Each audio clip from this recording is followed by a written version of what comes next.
Hi guys, and welcome to Quiet History Vault. Tonight we slip into a gold rush camp where the ground never quite firms beneath your boots, where lantern light trembles on puddles the colour of cold tea, and where every hopeful face arrives carrying a private little spark of destiny. You hear shovels biting wet earth wagon wheels groaning in the muck, and voices rising out of the dark like smoke. It all sounds thrilling until your first step sinks past the ankle, and you realise with admirable speed that you probably will not survive this in any glamorous storybook way. So before you get comfortable, take a moment to like the video and subscribe, but only if you genuinely enjoy what I do here. And if you are awake somewhere across the world, post your location and local time in the comments. Now dim the lights. You arrive at the edge of camp just as the day is giving up. The light is thin and yellow, stretched across a valley churned into a brown glistening mess by boots, hooves, wagon wheels and optimism. Especially optimism. Gold Rush optimism has a way of stomping the earth flat and then somehow making it worse. The camp ahead of you is not a neat little row of cabins from a cheerful picture book. It is a sprawl. Canvas tents lean into one another like tired men. Rough board shacks squat crookedly in the mud. Smoke hangs low, unable to decide whether it wants to rise or simply give up and join the rest of the grime. You take another step and your boot makes a wet sucking noise as if the earth is trying to keep it. That sound follows you everywhere here. Squelch. Pull. Squish. Squelch again. It becomes the camp's real anthem, more honest than any fiddle tune from the saloon. A dog darts past with something unidentifiable in its mouth. A mule flicks its tail and splatters your trouser leg with fresh insult. Somewhere close by, a man laughs too loudly, the laugh of someone who has either found a speck of gold or lost all reason. The first thing that surprises you is not the noise, but the density. Gold rush camps in the mid-19th century could grow astonishingly fast, especially in places like California, after the 1848 discovery at Sutter's Mill. Men poured in by the thousands, then by the tens of thousands, and what had been a quiet landscape became a temporary city, with almost no time to prepare for being one. A hillside that yesterday belonged to oak trees and birdsong might, by next month, host gamblers, blacksmiths, bakers, barbers, and at least one person confidently selling boots that leak before noon. You pass a row of makeshift shelters, each one announcing something about its owner. One has a cracked tin pan hanging outside. Another has shirts draped on a line, though washing them seems mostly symbolic, like apologising to the mud. Another has a painted sign promising hot coffee. The promise is more sincere than the result. You can smell bacon grease, damp wool, wood smoke, horse sweat, and the faint, sharp odour of unwashed bodies crowded too closely together. Every scent arrives layered on another as if the air itself has not had a proper cleaning in months. A cart creaks by carrying barrels and sacks. The driver snaps the reins without enthusiasm. He has probably made this trip 100 times hauling supplies into camp and taking out a little more profit than the average miner ever sees. That is one of the earliest truths you begin to sense here. The people digging for gold are not always the people who get rich. Shopkeepers transport men cooks, and laundry workers often have the steadier hand in this strange economy. It is not the most romantic detail, but history has a habit of being unromantic at precisely the wrong moment. You look for a clean path and quickly understand that this is a childish impulse, like looking for elegance in a chicken yard. There are planks thrown across some of the worst patches, but they wobble and sink under weight. Men balance along them with the grave concentration of tightrope walkers. Others simply surrender and stomp through the muck. The mud itself deserves a biography. It clings to hems, hardens on wheels, swallows dropped tools and splashes into doorways. It gets into bedding, into food, into the seams of your thoughts. By the end of a single day, you start to feel as though you're not visiting mud, but entering a long-term relationship with it. You hear accents from everywhere. New York, Missouri, Cornwall, Ireland, Chile, China, France, Australia. The gold rush is drawing in people from all over the world, and that gives the camp a strange, restless energy. A sentence begins in one corner in English gets answered in Spanish, interrupted by laughter in Cantonese, and finished by a swear word that needs no translation at all. Historians still argue whether the camps created more cooperation than conflict in these early encounters, because people shared labour tools and techniques even while competition and prejudice simmered just under the surface. You can feel both things at once: curiosity, tension, need, suspicion, hope. It all travels together in the same muddy boots. Near a fire, a group of men crouch around a pan and stare into it with the intensity of priests reading omens. One lifts a few grains into the fading light. Not enough to sing about, but enough to keep him here another day. That is how the camp sustains itself. Not on grand fortunes for everyone, but on 1,000 tiny maybe tomorrows. The dream is rarely dead in one dramatic moment. It is worn down slowly by damp socks, bad food aching backs, and just enough glitter to postpone departure. There are rumours everywhere. One man claims a fellow upriver found enough gold in a week to buy a house in San Francisco. Another whispers about a hidden pocket in the hills. Someone else insists the richest claims are always the ones you just miss by leaving too early. Gold camps run on gossip nearly as much as they run on tools. One quirky belief holds that some miners carry peculiar lucky items into the diggings, anything from a bent coin to a dried animal foot to a pebble from home. In one camp account, a man supposedly refused a pan without a bright blue neckerchief tied to his shovel handle. Ridiculous, yes. Also entirely understandable. When luck is your business partner, you get oddly respectful of ceremony. You continue deeper into camp and the soundscape thickens. A hammer clacks against wood. A baby cries from somewhere unexpected. A fiddle starts up, hesitant at first, then stronger. From a cooking fire comes the hiss of fat on metal. From beyond the tents comes the rush of water in the creek where men have been washing gravel all day. You hear coughing too. So much coughing. Dry, wet, exhausted coughing. The kind that tells you bodies are being pushed hard and cared for poorly. The dark settles more fully now and lanterns bloom one by one. Their light turns puddles into little mirrors. For a moment the camp looks almost magical if you're willing to ignore the smell and the fact that your left foot is colder than reason permits. That is another trick of these places. They can look beautiful in fragments. A glowing tent flap. Smoke against the violet sky. The murmur of voices after sundown. Even misery can become picturesque at a respectful distance. Up close, of course, it is mainly damp. You stop near a slope overlooking the whole camp. Below you the roofs and tents huddle together, while the valley floor glistens like churned chocolate under the moon. Somewhere out there, buried in riverbeds and seams of earth, is the metal that brought all of this human commotion roaring into being. Gold itself is so quiet. It does not call out. It does not promise anything. People do the promising for it.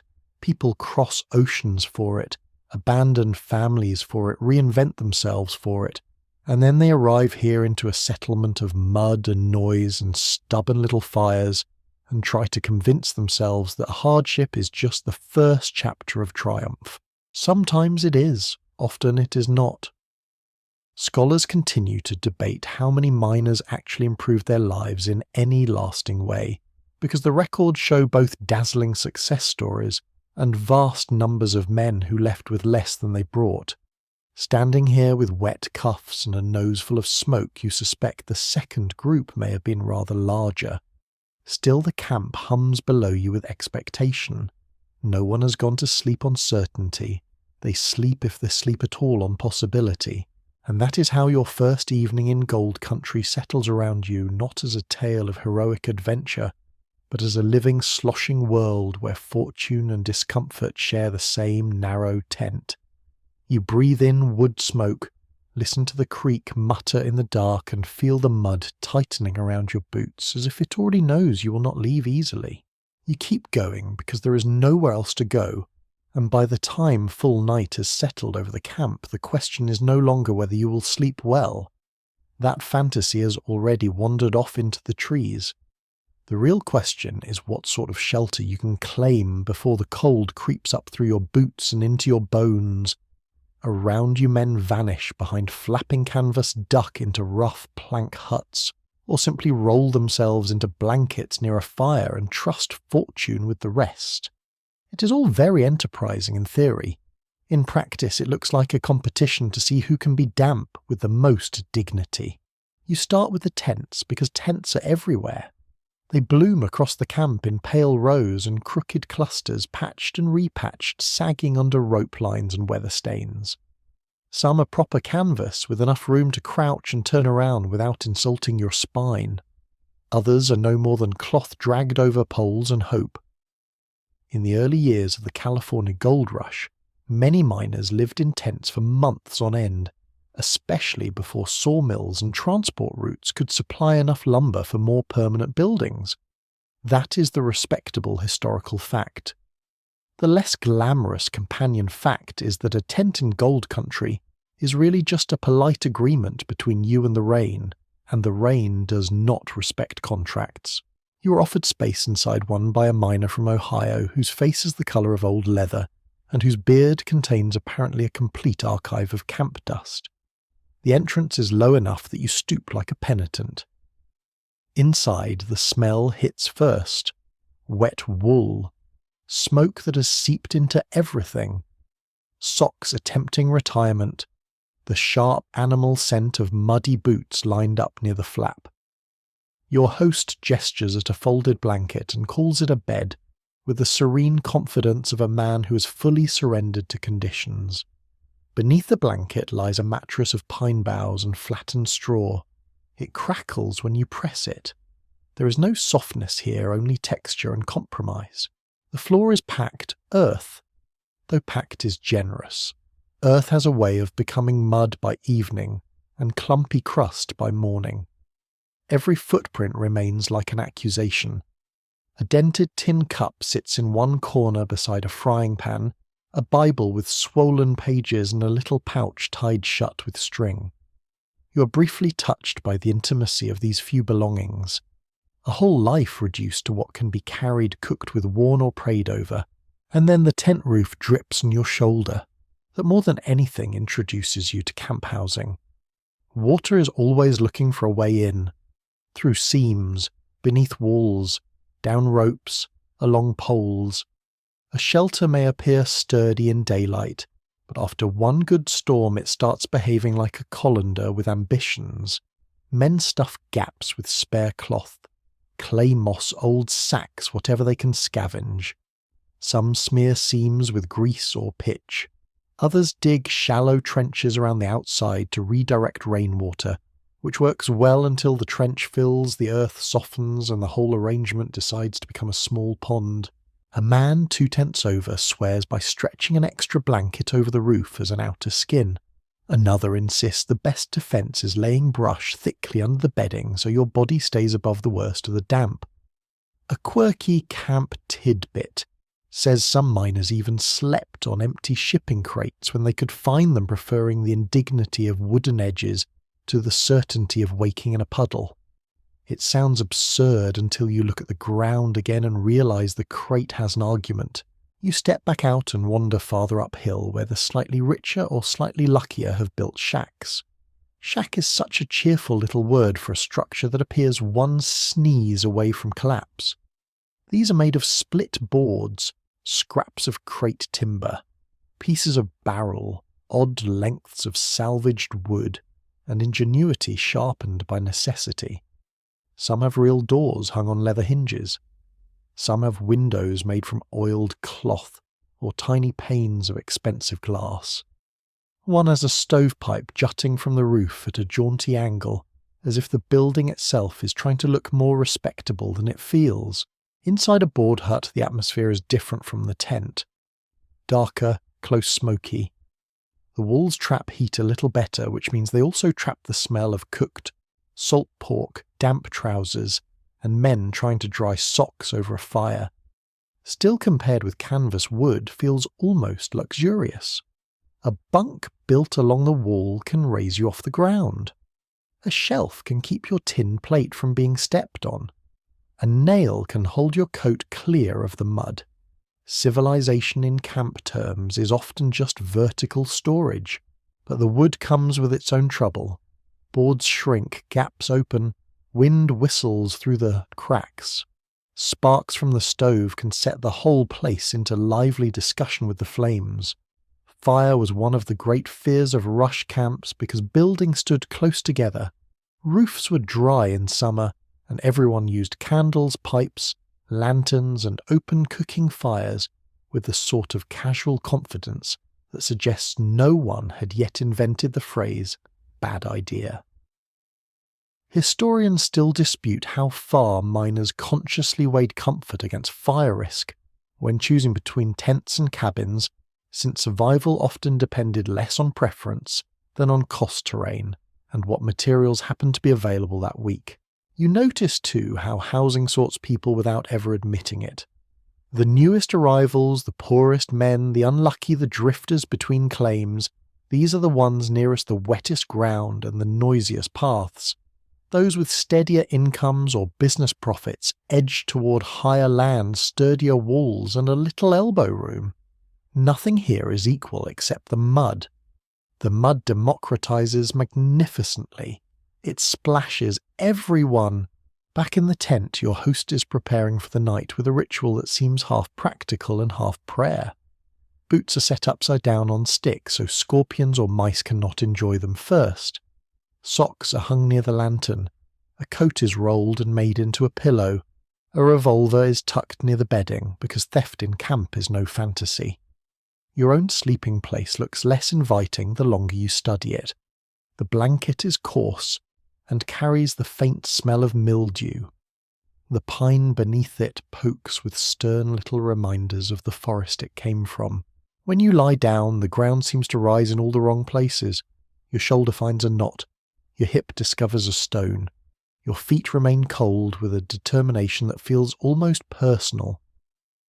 Outside voices drift by. Someone is laughing at a joke that ought to have retired earlier in the evening.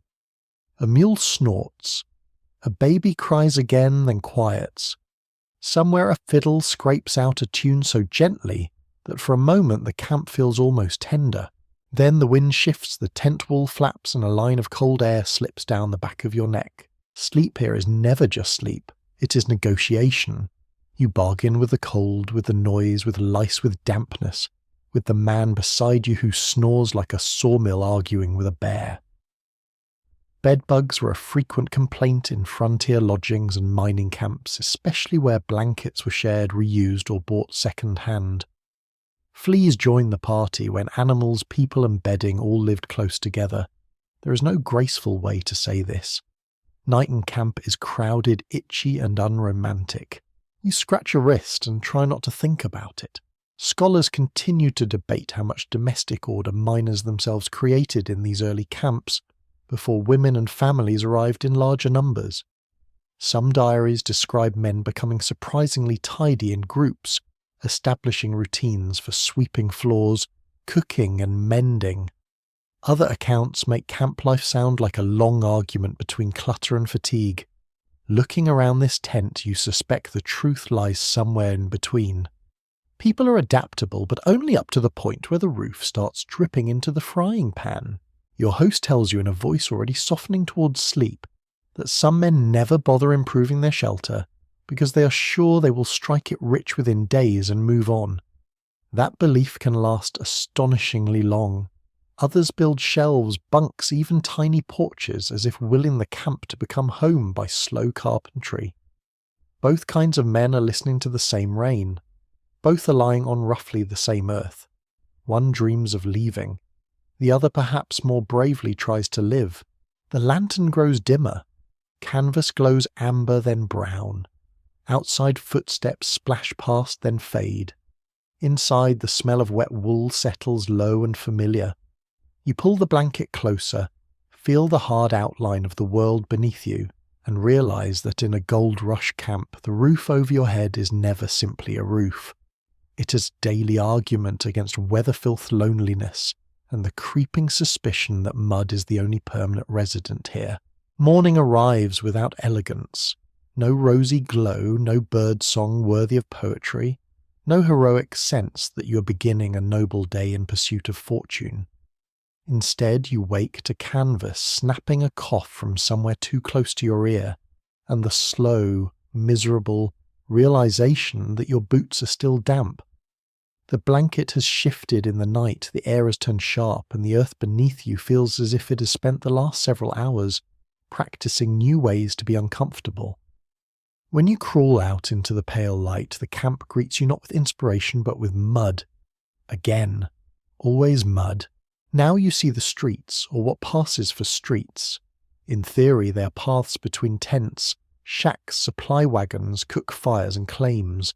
In reality, they are long channels of churned brown sludge, scored with wagon ruts, hoof marks, boot prints, and the occasional lost object that the ground has decided to keep.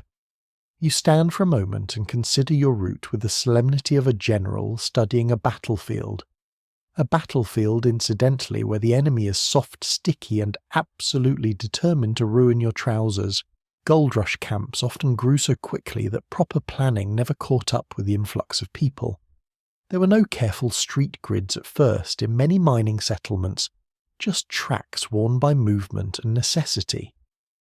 A path began because a few men walked it, then a cart took it, then mule teams widened it, then rain came and the whole thing became a kind of communal pudding. That is the mainstream truth of the place. Order exists only after enough chaos has passed over the same ground to flatten it into habit. You try to step on the higher spots, but the higher spots are mostly theoretical. A plank walkway appears ahead, a glorious little strip of civilization laid across the worst stretch. Several men are already balancing along it with cups in hand, shoulders hunched, faces set with the intense seriousness usually reserved for surgery or diplomacy. One slips pinwheels and lands shin-deep with a splash that sends droplets onto everyone nearby. No one is surprised. One man simply closes his eyes as if this, of course, is what morning means now. The road, if you can call it that, is full of traffic. A wagon lurches past loaded with flour sacks, tools and barrels, the wheels turning slowly, because every rotation seems to require an argument with the ground. Two mules strain at the traces. Their hides are streaked with dried mud and sweat, and they look personally offended by civilization. Behind them comes a man carrying a shovel over one shoulder, and a pan under his arm, moving with the tired forward lean of someone who has already accepted discomfort as a roommate. You flatten yourself against a post to let the wagon pass and are rewarded with a spray of soft earth against your boot tops. Luxury. There are smells now, too warmed by the day. Fresh mud has its own dense mineral odour, but it does not travel alone. You get manure from the animals, smoke from cook fires, the sour note of slops emptied somewhere unwise, and a sharp metallic tang near blacksmith work. The road gathers every trace of camp life, because roads in places like this are not just for moving through. They are where waste goes, where gossip lingers, where business happens, where arguments break out, where people stare at one another's luck and pretend not to. A miner ahead of you has tied rags around his boots to keep out the worst of the muck. Another wears high rubberized overshoes so expensive they might as well have their own escort. Most have ordinary boots caked to the ankle, crusted from yesterday and ready to begin again. Footwear was one of the great practical obsessions of camp life. Good boots could cost dearly, wear out fast, and still fail to protect you from constant wet. Some diaries mention men sleeping with boots near the fire or under blankets to keep them from freezing stiff or being stolen. A stolen boot in gold country was not just rude, it was strategy. You edge toward a drier side lane near the stores. Dry here means less visibly liquid. Shops are starting to open. A provision tent lifts its flap. A board-fronted store has already set out shovels, picks, beans, candles, tobacco and boots, each with a price that quietly insults the desperate. One of the odd little truths of these camps is that the road itself is part of the economy. If transport is difficult, prices rise. If a wagon sinks, goods arrive late. If rain cuts off a supply trail, everyone pays more for flour, coffee nails, and salt. Historians still argue over how much bad roads rather than low gold yields determined whether miners stayed solvent because the cost of simply moving things in and out could devour a month's hopes. You can believe it. The whole settlement feels as though it is half drowning in the effort of supplying itself. At the busiest crossing, a few men are laying new boards over a trench, cursing with admirable creativity. The trench is supposed to drain runoff. Instead, it has become a narrow canal of murky water and floating scraps. One fellow claims he saw a hat vanish into a similar ditch last week and emerge 2 days later behind the bakery. Whether true or not, it sounds like exactly the sort of camp legend people tell while pretending not to worry about cholera. There is also a persistent rumour in several mining towns that pigs became astonishingly skilled at navigating the muddy lanes, turning up where food scraps collected, and occasionally beating humans to the most stable footing. Frankly, the pigs may have been the best engineers present. As you move farther through camp, you start noticing how the roads shape daily life. The closer a claim store or tent lies to the main track, the noisier and dirtier it becomes, but also the more profitable. Saloons want traffic. Merchants want wheels passing their front. Teamsters want space to turn around. Families, when they can manage it, often prefer a little distance from the central churn. The streets are not neutral lines on the ground. They decide who sleeps badly, who sells well, who hears every fight, who lives ankle-deep in muck, and who at least gets a slightly elevated patch of misery. A woman carrying 2 pails picks her way along the edge with impressive balance skirts lifted just enough to save the hem. A child behind her jumps from board to board, treating the whole thing like a game. That small sight catches at you because it reminds you how quickly humans normalise almost anything. Give people 3 weeks in a mud camp and they invent shortcuts, rituals, jokes, and whole standards of etiquette around puddles. There is probably already a local philosophy on which splash is accidental, and which is grounds for lifelong resentment. The sounds rise as the day gathers itself, hammering from a new shack, hooves sucking free of ruts, a teamster yelling, tin cups clanging. Somewhere a rooster, wildly overconfident for a creature living in these conditions, announces the morning long after morning has clearly begun. You pass a bulletin tacked to a post warped by damp offering information on a meeting about claims and boundaries. Even roads become legal questions here, when ground is crowded and everybody wants access. A path can mean the difference between a workable claim and one boxed into uselessness. Scholars continue to debate whether these early camps were more chaotic than other frontier settlements, or simply better documented because so many fortune seekers wrote letters home. Reading their accounts, you get a vivid sense that mud itself became a character in the story, one that shaped memory as powerfully as the gold did. People remembered the roads because the roads touched every part of the day. They were the beginning of every errand and the end of every weary walk home. You stop near a spot where wagon wheels have carved grooves so deep they look almost permanent. Water sits in them, reflecting a strip of pale sky. For a brief second the ruts are beautiful. Then a mule steps through one and turns the reflection into brown froth. That is gold country in miniature. A little beauty swiftly trampled by necessity. By now your trousers are flecked, your boots are heavier than they were at dawn, and your patience has entered a philosophical phase. You understand something essential. In a gold rush camp, movement itself is labour. Going to buy bread, fetch water, carry tools, visit a neighbour, check a claim or reach the creek all require effort before the real effort even starts. Every trip taxes your body a little. Every road asks a toll in energy, leather temper or time, and still people keep walking them. They trudge slip hauls, shout barter and return along these half-made streets, because the whole camp depends on that constant circulation. The mud is not a pause in life here. It is the medium life moves through. You pull one boot free with a loud wet gasp from the ground, set it down again, and head onward into the day, already knowing the road will keep a little piece of you on every single trip. By the time you have learned to walk without expecting dry ground, your attention shifts to the next great problem of camp life, which is food. Gold might be the dream, but supper is the emergency. You cannot eat a rumour of riches. You cannot fry hope in a pan. And after a morning of hauling, slipping, bending and battling the road itself, your stomach begins to speak in a firm and moral tone.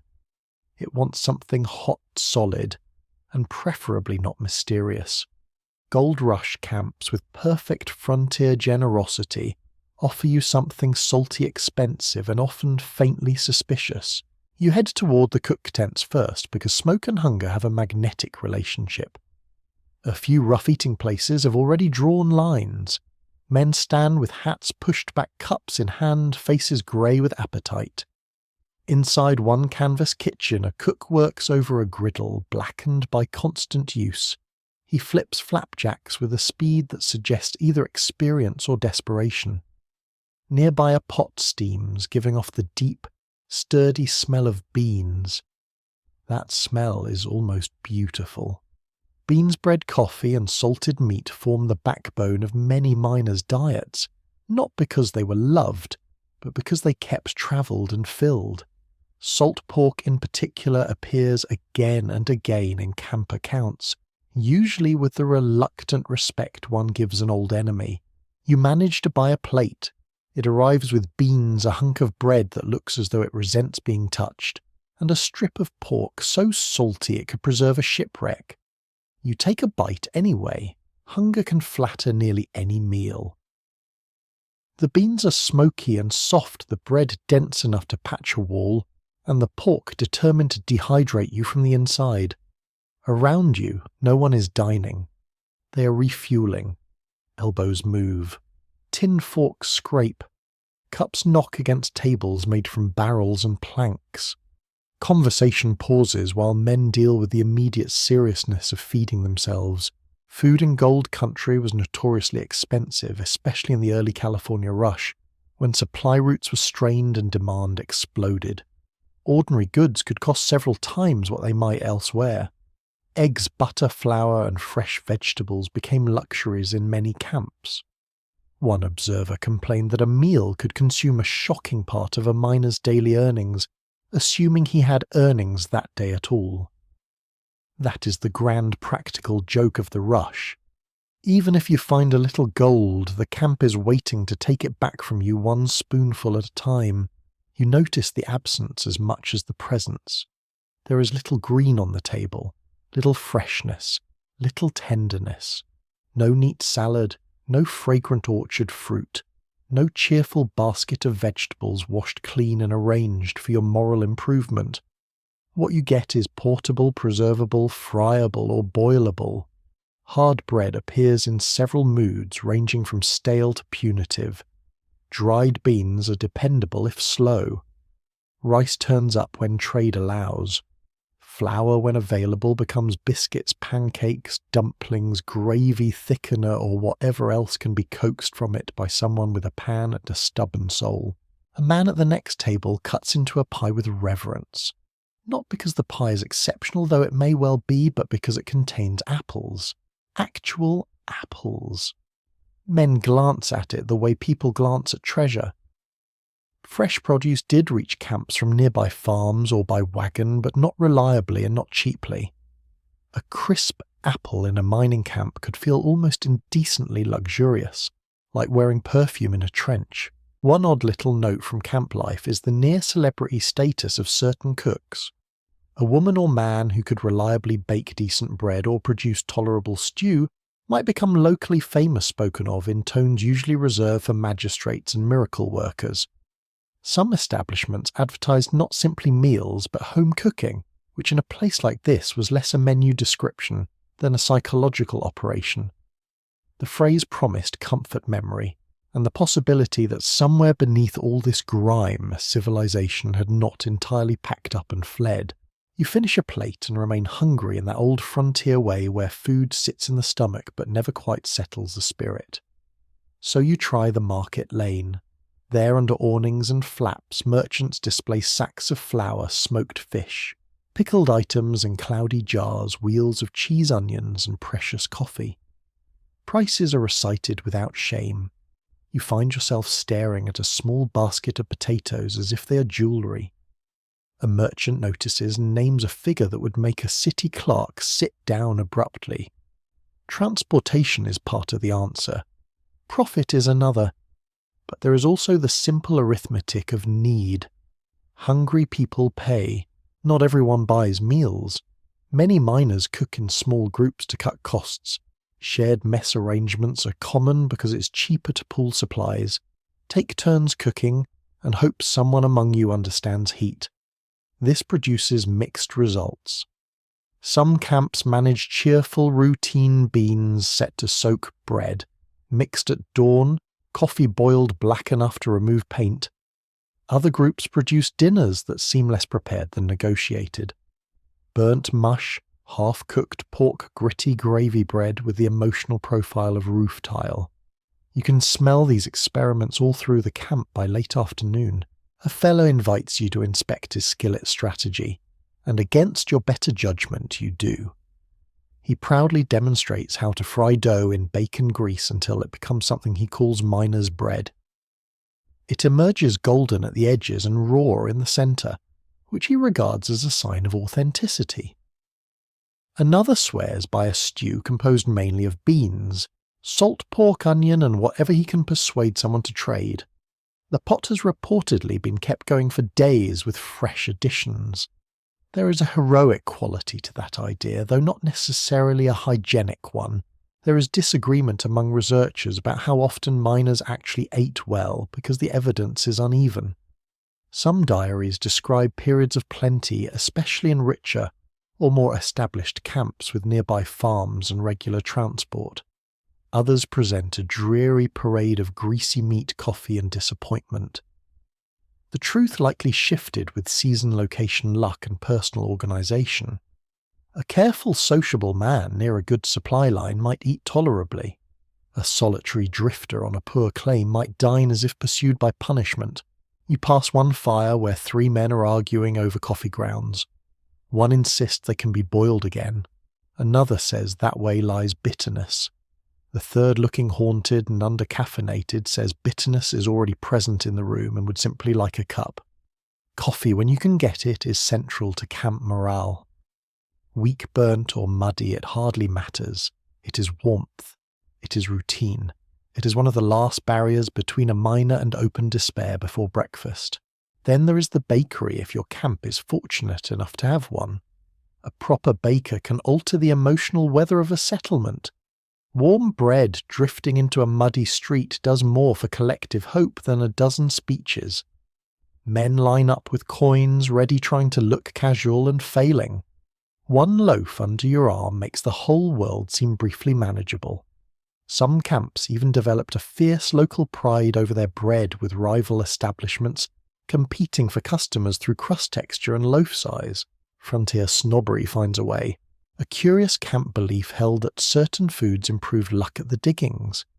You hear one man insist onion sharpen the eye for colour in a gold pan.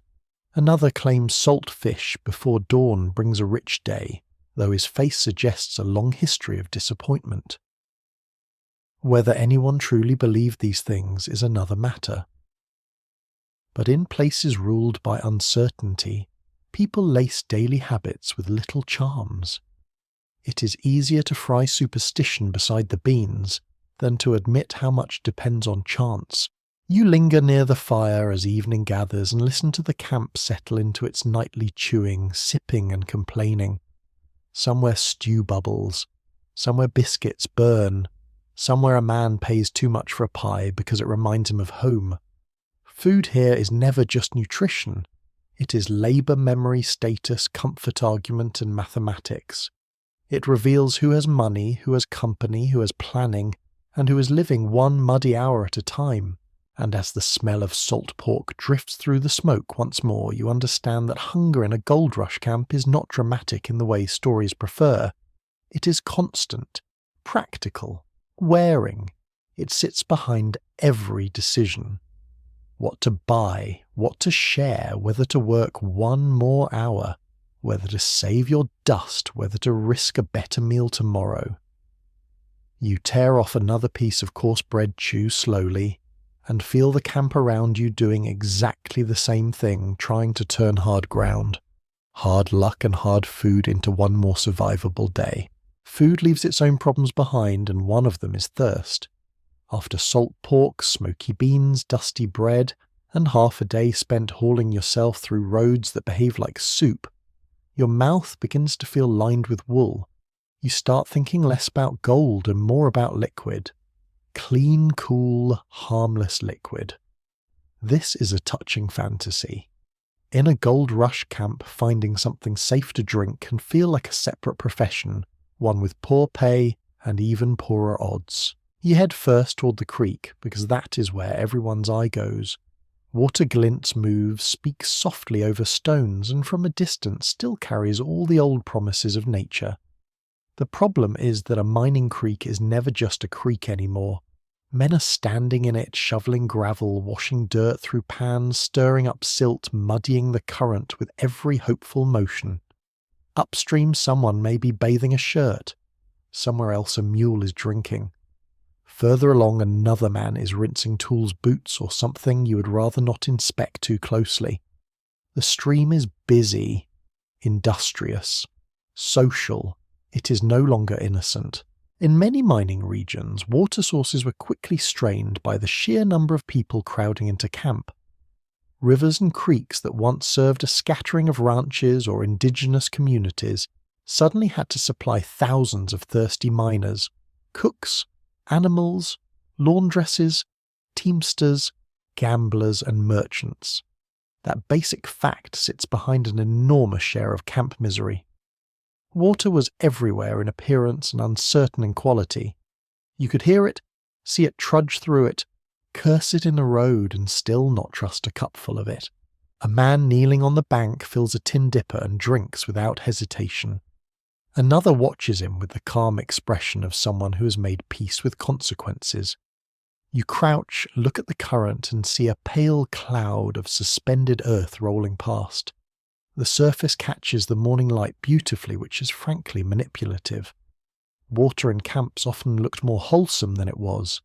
Silt animal contamination, camp waste, and careless use all travelled together. Not every drink made a person ill, of course, but enough did to keep fear alive. You decide to look elsewhere and make your way toward the water cellars and cook tents. Some camps had men or businesses that hauled water in casks from springs or cleaner points upstream, then sold it by the bucket or barrel. If you had money, that could mean the difference between caution and improvisation. If you did not, you joined the majority in squinting at whatever cup was nearest, and asking whether boiling would solve the matter. Boiling did help, though, only if someone had time fuel patience and a vessel not already busy making beans. Coffee appears quickly as the practical answer to doubtful water. This is less glamorous than it sounds. Camp coffee ranges from strong and almost medicinal to thin enough to inspire sorrow. Still boiling water with grounds gave many people a drink that felt safer than straight creek water, and more respectable than surrendering to whiskey before noon. The smell alone can wake a settlement. Bitter, warm, smoky, slightly burnt it, threads through camp like a promise that not everything today will be intolerable. You take a cup from a cook who pours with the solemnity of a pharmacist. The liquid is black hot and absolutely determined to command your full attention. It tastes as though a tree had a difficult childhood. Yet in the cold air it feels marvellous. Around you others cradle tin cups, the same way, palms pressed against the metal for warmth, eyes half shut in relief. Coffee is part drink, part morale system. It keeps hands moving, tempers from failing too early, and conversations from collapsing into mutiny.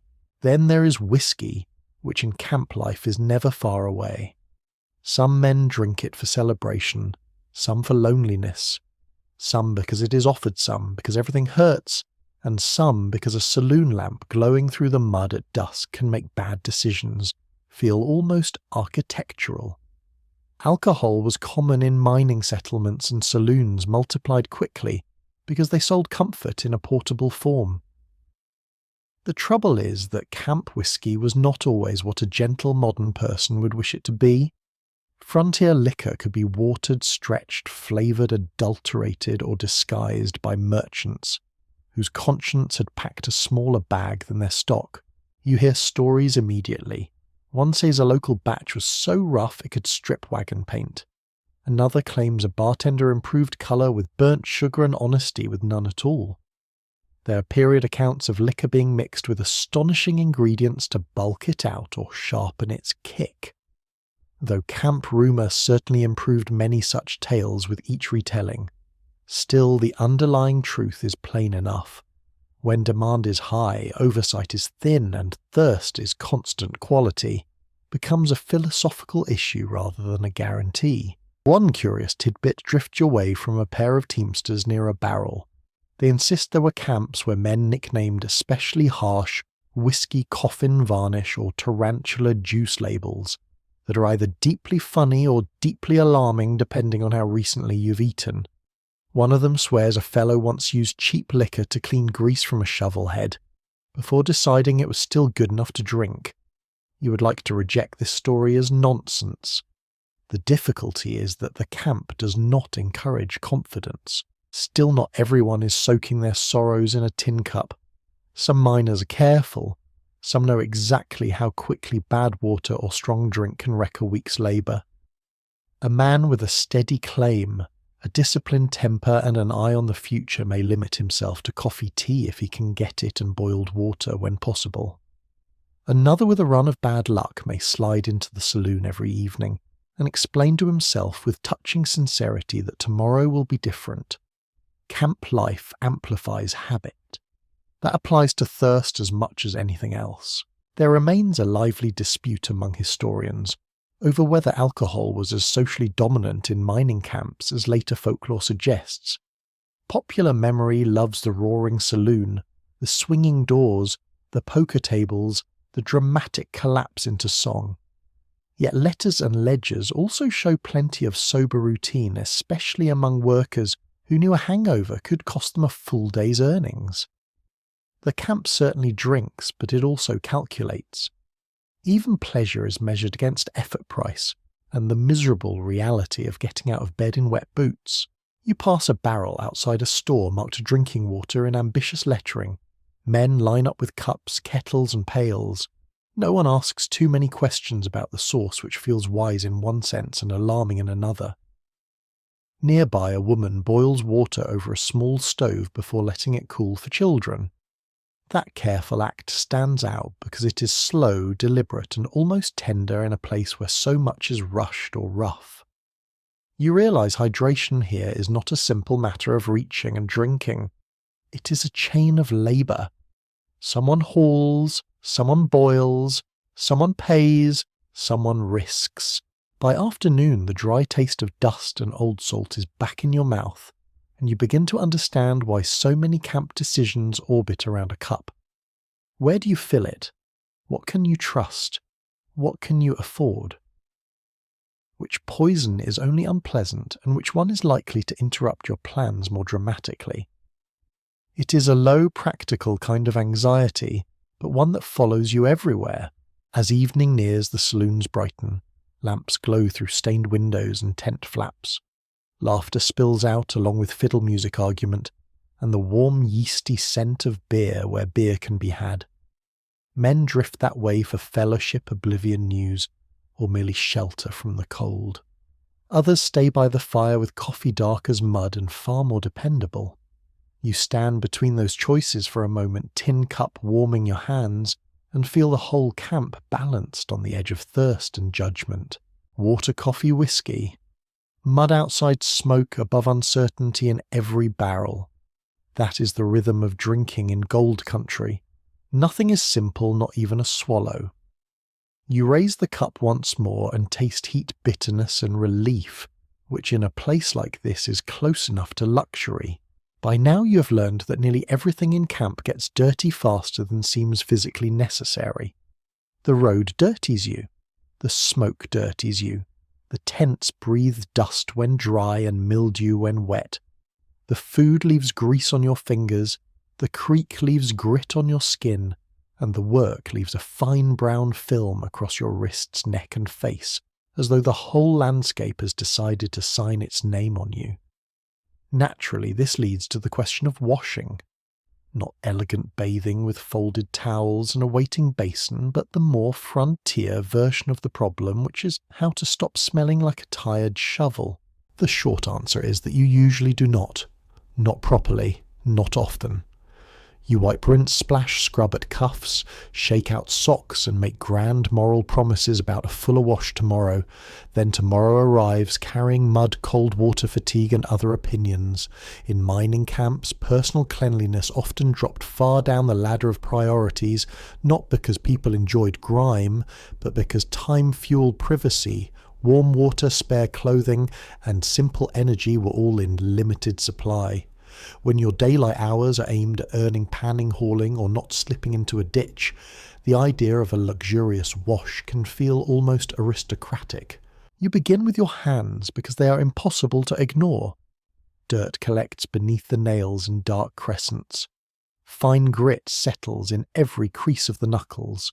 The skin across your palms has toughened already, but not enough to stop the sting when cold water touches the little tears and blisters. At the creek's edge, men crouch and perform quick practical ablutions. A splash to the face, a rub behind the neck, maybe a determined attack on the wrists and forearms. It is less grooming than damage control. A fellow beside you plunges his whole head into the water, comes up gasping, slicks back his hair, and announces that he feels reborn. Judging by the state of his shirt, the rebirth is local rather than spiritual. Shirts are one of the real tragedies of camp life. A clean shirt might last only a few hours before sweat dust smoke and mud collaborate against it, and many miners did not own enough clothing to rotate it properly. 1 or 2 shirts, perhaps a pair of drawers, spare socks if fortune smiled, and that was your domestic empire. Washing clothes meant time away from work soap that cost money water, that might need hauling, and a place to dry things where they would not blow away mildew or come back decorated with ash. Soap itself matters more than you realise. It appears in camp stores beside flour and candles, priced in a way that reminds you, cleanliness is a commodity. Cheap soap can be harsh, crumbly and thin on lather. Better soap costs more. Some people make do with homemade versions from fat and lye when they can get them, though these are not always kind to the skin. Still, even a rough cake of soap can feel like a civilizational triumph when you have been wearing the valley on your sleeves for 6 days. Laundry quickly becomes serious business in camp. In many mining towns, washerwomen laundries and especially Chinese laundry workers became essential to camp life, earning steady income from a task almost everyone dreaded. Men who would cheerfully wrestle gravel all day might stare at a wash tub like it had personally insulted them. The appearance of dependable laundry services in Gold Country was no minor detail. It changed comfort, health, and even morale. A clean shirt can do wonders for a person who's been living among smoke and slime. It reminds you that you are not simply decaying in public. There is, however, an amusing little edge to camp vanity. Even in rough settlements, men cared about appearance more than later myths sometimes admit. Diaries and memoirs occasionally mention shaving for Sundays, brushing coats before entering town, or preserving one good shirt for visits, gambling halls, or encounters where impression mattered. One odd anecdote from the broader gold rush world describes miners stiffening shirt collars with improvised methods so they could look respectable for an evening, even while their boots remained caked to the ankle. The human commitment to selective dignity is one of history's more dependable features. You attempt a fuller wash in a basin near a tent and immediately understand why people postpone it. The water chills fast. The soap slips. Mud under the basin turns the whole process into acrobatics. You wipe your neck and chest with a cloth that is only marginally cleaner than you are, and by the end feel both refreshed and faintly insulted. A proper bath where you lower your entire body into hot water and emerge softened seems almost mythical here, like a dragon or a polite landlord. Still, baths did happen, especially in larger or wealthier camps. Public bathhouses appeared in some mining towns, and entrepreneurs were quick to recognize that tired, dirty humans would pay for heat and privacy. Where hot springs existed nearby, they could become a prized local luxury.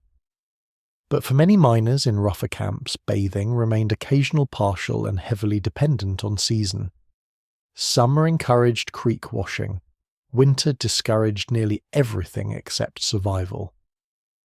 The difference between wanting to be clean and being able to achieve it was often wide enough to build a wagon road through. There remains real discussion among researchers about how strongly hygiene habits varied by nationality, class, and camp stability. Some accounts paint miners as nearly feral within weeks, while others describe regular washing routines maintained with surprising discipline. The contrast may reflect regional differences, personal temperament, or simply the tendency of observers to exaggerate dirt when writing for audiences back home. Whatever the balance, one thing is clear enough from the material record and first-hand descriptions: staying clean required work, and work was already overbooked. Your clothing becomes part of the story. Trousers stiffen with dried mud at the hem. Socks acquire an odour of profound conviction. A coat takes on smoke so deeply that even when you walk away from the fire comes with you. Hats fare no better. They gather sweat bands, dust drizzle, and the faint grease of constant handling. Many garments in camp are repaired repeatedly, patched at knees and elbows, rissoon at seams, reinforced where leather and cloth begin to fail. Clothing is expensive, transport is difficult, and fashion has been replaced by endurance. Then there are the lice and fleas, the tiny frontier critics no one invited. Shared bedding, cramped sleeping spaces, infrequent washing, and close quarters made such pests a familiar misery. This is not the dramatic hardship of novels. It is the slow-wearing irritation of scratching by firelight while trying to preserve a shred of composure.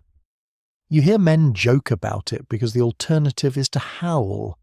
Humour in camp often exists precisely where dignity has become too expensive to maintain. A miner near the creek tells you he once washed his shirt in icy water, spread it to dry on bushes, and found it frozen into a shape resembling a person still trying to escape. Another insists the secret is to sleep in your clothes when they are wet, so body heat will finish what the weather refused. This sounds less like a secret than a sentence. But camps are built on these odd practical negotiations between discomfort and necessity. Toward evening you notice something almost touching. A man sits outside a tent sewing on a missing button. Nearby another carefully brushes dried mud from a coat before hanging it on a peg. Someone has set socks near a fire with the care of a curator, arranging fragile artifacts. These small acts are not vanity in the shallow sense. They are maintenance of self. In a place designed by chance and weather to reduce you to appetite and labour, washing your face, mending a sleeve, or putting on a clean collar becomes a quiet refusal to sink entirely into the muck. So you rub your hands again, wipe your neck one more time, and hang your damp cloth where it might catch a little air. The camp still smells of smoke beasts, wet earth, and overworked bodies. Your clothes are still rough against the skin. Your boots still look as though they have fought a swamp and lost. Yet under all that there is a thin, fresh trace of soap on your wrists, and for one brief, almost absurd moment it feels like victory. Clean hands do not last long here. You notice it almost immediately. You rub them together, catch the faint scent of soap, and then brush against a tent flap, a post, a sleeve, the edge of a barrel, and the world returns to you in layers. Dirt is not simply present in camp, it is conversational. It introduces itself to everything, and as the day warms, another realization rises quietly alongside it. This place does not smell right. Not in any familiar sense. Not in any comforting domestic way. The camp has an odour that belongs entirely to itself, and once you notice it, you cannot quite forget it. You take a slow breath experimentally and regret the ambition. It is not one smell. That would be manageable. It is a chorus. Smoke leads the arrangement, drifting from dozens of fires where food cook's tools are heated and warmth is negotiated. Wood smoke is not unpleasant on its own, but here it mixes with damp air and clings low to the ground, thickening everything. Beneath it comes the sour note of sweat carried from men who have worked hard, washed lightly, and repeated the process until their clothing has absorbed the whole story. Then there is the livestock. Horses, mules, oxen, essential to transport hauling survival, also generous contributors to the olfactory character of the camp. Their presence is everywhere, in the streets, near the water, tied beside tents. They leave behind a steady reminder of their importance, and the roads already struggling with mud gladly accept the addition. The smell rises warm in the sun, sharp and earthy, refusing to be ignored. You move past a row of cooking fires and the scent shifts again. Grease. Salt pork sizzling in pans that have seen better decades. Beans bubbling in blackened pots. Coffee mercifully cutting through with its dark, bitter promise. Cooking smells have a way of softening a place, but here they are never alone. They drift through a background of damp canvas, unwashed wool, and the faint, persistent suggestion that something nearby ought to have been buried. Waste management, if it can be called that, is not an organised affair in early camps. With rapid population growth and little planning, refuse often accumulates wherever it can be pushed aside. Food scraps, broken tools, worn clothing ashes, and things best left unnamed find their way into corners, trenches, and sometimes directly into the same water sources people rely on. It is a practical problem that becomes a sensory one. You smell the result long before you see it. A breeze moves through, and for a moment you think you might be spared. Instead, the wind rearranges the layers, delivering a new composition. Something sweet and rotting. Something chemical from a blacksmith's work. Something damp and fungal from clothing that has never fully dried. It is almost impressive how thoroughly the camp has built an atmosphere that resists description and insists on participation. A man nearby lights a pipe and the sharp scent of tobacco adds itself to the mix. He exhales with satisfaction, as if this improves matters. Perhaps it does slightly. Smoke over smoke, a kind of layering that suggests control. You notice others doing the same.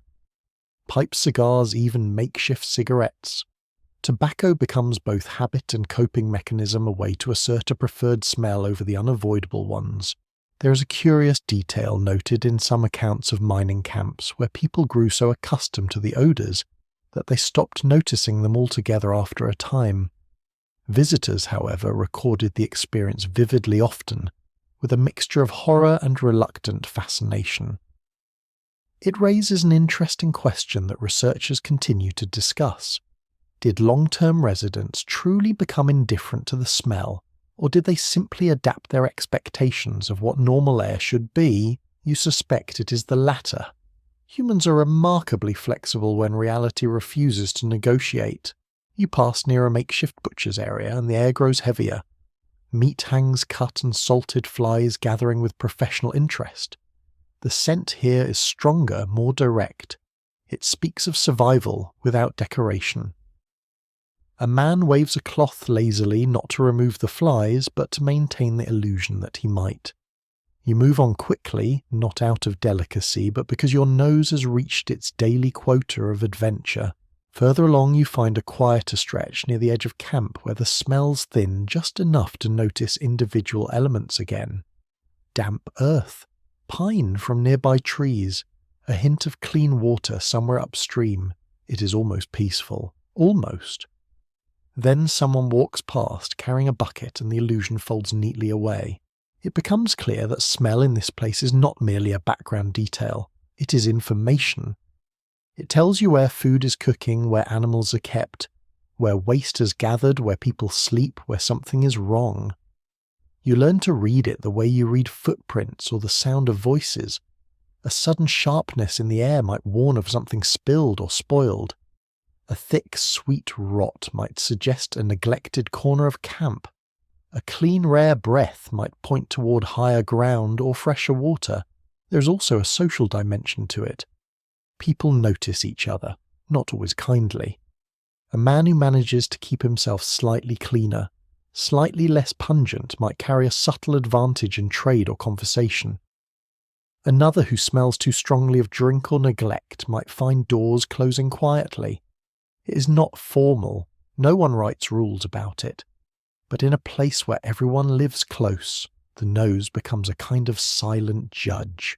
One miner you overhear claims that he can tell how successful a man has been by how he smells. Gold dust don't stink, he says with confidence that may or may not be justified. Another laughs and replies that gold dust also does not wash a shirt. The truth probably sits somewhere in between, as it so often does here. A small, almost humorous practice catches your attention near a tent. Someone has hung a bundle of dried herbs or plants inside, perhaps hoping to improve the air. It sways gently, releasing a faint, pleasant note that struggles bravely against the surrounding conditions. Whether it helps is debatable, but the effort itself is revealing. Even here, surrounded by stubborn reality, people try to shape their environment to carve out a pocket of something better. There are also stories, of course. One claims a particular camp became so notorious for its smell that travellers could locate it long before seeing the first tent. Another insists that after a heavy rain, the entire place transformed, the worst odours washed away for a few glorious hours before returning with renewed determination. Whether exaggerated or not, these tales capture a simple truth. Smell is memory. It lingers longer than sight, clings more tightly than sound. As evening approaches again, the fires strengthen and the air thickens with smoke and cooking once more. You sit for a moment, letting it all settle around you. It is not pleasant, it is not meant to be, but it is real, and in its own way, it is honest. This is what happens when thousands of people gather quickly, work hard, live close, and prioritize survival over comfort. You breathe in carefully this time, not expecting freshness, only understanding. The camp does not pretend to be clean. It does not hide its nature. It simply exists loud and fragrant and persistent. A place where even the air tells you exactly what kind of life you're living. And as you exhale, you realize that you are already becoming used to it, which might be the most surprising detail of all. By the time the camp smell no longer startles you, the work itself begins to take over your body in a more permanent way. Not all at once. Gold Country rarely grants you the courtesy of a dramatic transformation. It works on you by inches. A shoulder stiffens, a palm opens into a blister. The small muscles along your back begin sending formal complaints. Your knees object every time you crouch by the creek. Your hands, so hopeful when you first arrived, now look as though they belong to someone who has been arguing with rocks for a living, which, to be fair, you more or less have. The labour starts early and pretends to be simple. That is its first trick. You take a shovel, a pick, a pan, maybe a rocker or a sluice, if you are lucky enough to work with others, and you tell yourself the task is straightforward. Dig earth, lift gravel, carry it, wash it, watch for colour, repeat. It sounds almost peaceful when summarised like that. In practice, it is a choreography of bending, lifting, dragging, stooping, straining, and trying not to throw your back into the nearest ravine. You head to the diggings with the others' tools on shoulders, boots heavy from yesterday's road. The creek mutters ahead of you. Men are already in place on the banks, their movements steady and practiced. Some dig into the gravel bar. Others shovel dirt into pans and crouch low in the water, swirling, tipping, pausing, peering.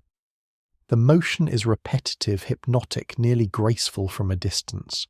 Up close it is wet, cold, and hard on the wrists. panning for gold demands patience and a careful eye. But it also asks you to crouch in awkward positions while cold water bites into your fingers, and the current nudges against your boots like a petty nuisance with a long shift ahead. One of the central realities of the 19th century gold rushes is that most mining was brutally physical, even before industrial machinery scaled it up. Early placer mining depended on muscle. Human backs, arms, legs, and lungs did the first groundwork of moving soil and stone. Even seemingly modest yields might require hours of excavation and washing. That plain historical truth often disappears behind the glamour of gold itself. The metal is bright. The labour that gets you near it is muddy, repetitive, and determined to make a complaint through every joint. You try panning first because it looks deceptively manageable. You fill the pan with gravel, lower it into the water, and begin the careful motion you have watched others use. The heavier material settles. The lighter soil washes away. At least that is the theory. Your first attempt sends half the contents sloshing over the rim in one panicked wave which earns you a glance from the man beside you that contains pity, resignation, and perhaps a small private laugh. On the second try, you go slower. Swirl, dip, tilt. Swirl again. Your forearms burn surprisingly fast. A pan full of wet gravel is not heavy for a second. It becomes heavy over an hour. Then there is digging. Digging sounds like the sort of verb that belongs to gardening, to spring bulbs, to sensible hats, and mild sunshine. In a gold camp it is war by shovel. You drive the blade into packed gravel or muddy earth lever, up a load, turn, dump and repeat until you stop recognizing your own posture. Picks ring against stone, shovels scrape, men grunt without ceremony. Every now and then someone straightens, presses both hands into the small of the back, and looks at the sky as if considering a formal grievance against geology. Where groups pool money or labour rocker boxes and sluices begin to appear. These devices let miners process more dirt than a simple pan, but they do not reduce the labour so much as reorganise it. Someone still has to dig the pay dirt. Someone must haul it. Someone keeps the water moving. Someone clears the tailings. It is a team effort in the least romantic sense. Cooperative mining could be more productive, yet it also required trust-agreed shares and a tolerance for other people's habits. In camps crowded with ambition that was not always easy, a strange little camp boast drifts your way from two men working a rocker nearby. One claims he can tell by the feel of the gravel in his shovel when it holds promise. The other says he knows a likely patch by the smell of the wet earth. Both statements have the flavour of minor folklore, but you understand the temptation. When success is uncertain, the body begins inventing secret knowledge to compensate. Calloused hands become prophets. Tired eyes become divining tools. It is either that or admit how much luck still rules the day, and luck does rule stubbornly. You can labour with discipline, learn the motions, rise before dawn, and still come away with little more than a sore spine and a darker mood. Another person upstream may find a few bright flakes in an hour, and spend the rest of the afternoon walking around as if destiny has personally shaken his hand. This unevenness affects the body as much as the mind. Hard work without reward feels heavier than hard work with it. Every extra shovel load begins to carry a little disappointment inside. There has long been discussion among historians about whether the backbreaking nature of placer mining has been understated in popular memory, because later retellings focus on luck and adventure rather than repetition and exhaustion. Diaries' letters and camp recollections suggest that fatigue was one of the dominant experiences of gold country. Not dramatic heroism, not constant triumph, fatigue. The kind that settles into your shoulders and makes your hands curl even after you set the tools down. By midday your shirt clings to you. The sun, if it is out, warms the crown of your hat while the water keeps your fingers chilled. Your trousers are stiff at the knees from dried spray and mud. Your stomach reminds you that breakfast was a negotiation, not a feast. Around you men keep working with that frontier mixture of resolve and stubbornness, that looks noble in paintings and feels fairly miserable from the inside. Every motion is smaller now. Nobody wastes energy on unnecessary flourishes. A miner becomes economical because pain teaches efficiency faster than wisdom does. Blisters bloom quickly in this life. Even a man used to farm labour or manual work can find new ways to suffer here, because the motions are repetitive and the tools unforgiving. Hands toughen, yes, but they toughen by stages, and the early stages are rude. Palms split, fingertips crack, shoulders knot. Some men wrap cloth around handles or wear gloves when they can get them, though gloves are expensive and often clumsy in wet work. Others simply let the skin harden and speak of it as if the body had no choice in the matter. You notice the silence that sometimes falls over a good patch of work. Not total silence. There is always water, metal scraping a cough, a muttered remark. But there are long stretches where no one wastes words because the labour itself has filled the available space. It becomes rhythmic. Shovel, lift, dump, swirl, watch, again. In that rhythm, minutes stretch strangely. A whole afternoon can vanish into effort with nothing much to show for it, except a pan bottom glittering with black sand and maybe something yellow holding the light. And when that yellow appears, even in a modest fleck, the whole body briefly forgives the day. Your eyes sharpen, your back uncurls. Hands that a moment ago wanted retirement suddenly discover new purpose. Gold is tiny, but it has a remarkable ability to issue commands to aching muscles. No wonder people stayed. As dusk edges closer, the body becomes all sensation. Your calves throb. Your neck feels sunburnt or wind-chilled, depending on the weather's mood. Your lower back carries a deep, steady ache, not sharp enough for alarm, just persistent enough to alter your personality. Even lifting the pan one more time seems to require a diplomatic effort. You finally stand, straighten slowly, and hear the faint little chorus of joints registering protest. This is what the work really does. It does not simply tire you for a day. It reshapes your posture, roughens your hands, teaches your muscles new disciplines, and leaves you feeling as though the earth has been borrowing your strength by the bucketful.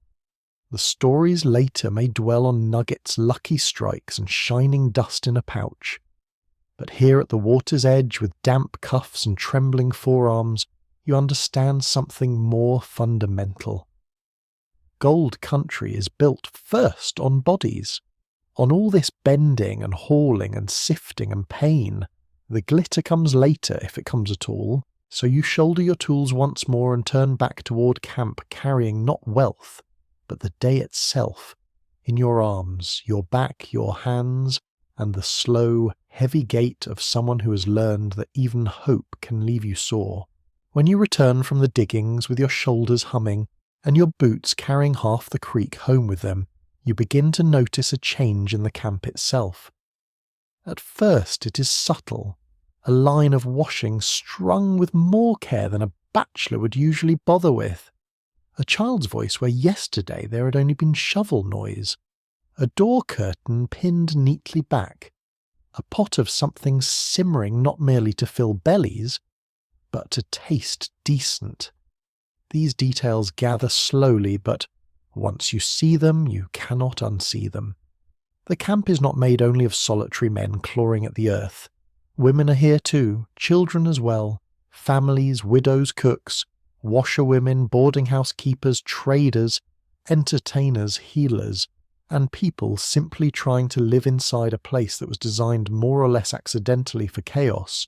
The popular image of the Gold Rush camp tends to freeze it in one rough masculine pose: beards, boots, cards, whiskey, and noise.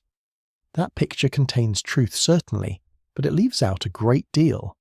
In California and other gold regions of the 19th century, women arrived in much smaller numbers than men at first, yet their presence could be economically and socially powerful. In some camps, the ratio was wildly uneven, especially in the earliest rush years, which meant that women who sold goods, ran boarding houses, sewed, cooked, or did laundry were often in demand from the moment they appeared. The place did not become gentle overnight. but it did begin to shift. You walk past a boarding tent enlarged with scrap lumber and extra canvas. Inside, a woman is directing 3 men with the calm authority of someone who has no time for frontier nonsense. One is told to wipe his boots before stepping farther in. Another is handed a bowl and informed he will return it washed. A third is reminded that credit is not the same thing as magic. No one argues. That is the first little miracle. The second is the smell. Bread, onions, broth, something herbed and warm. It feels almost impossible that such a domestic note can survive in the same air that carries mule sweat and wet canvas, but here it is holding its own. Boarding houses and mess operations run by women could become small islands of order in mining towns. They provided meals, beds, laundering, conversation, and a type of routine that many men had not realized they missed until it reappeared. For some women, this opened real financial opportunity. A miner might gamble away a week's earnings, but he would still need supper and a place to sleep. Businesses that dealt in comfort, cleanliness, or cooked food could be far steadier than chasing gold in a pan. This is one of those ironies history particularly enjoys.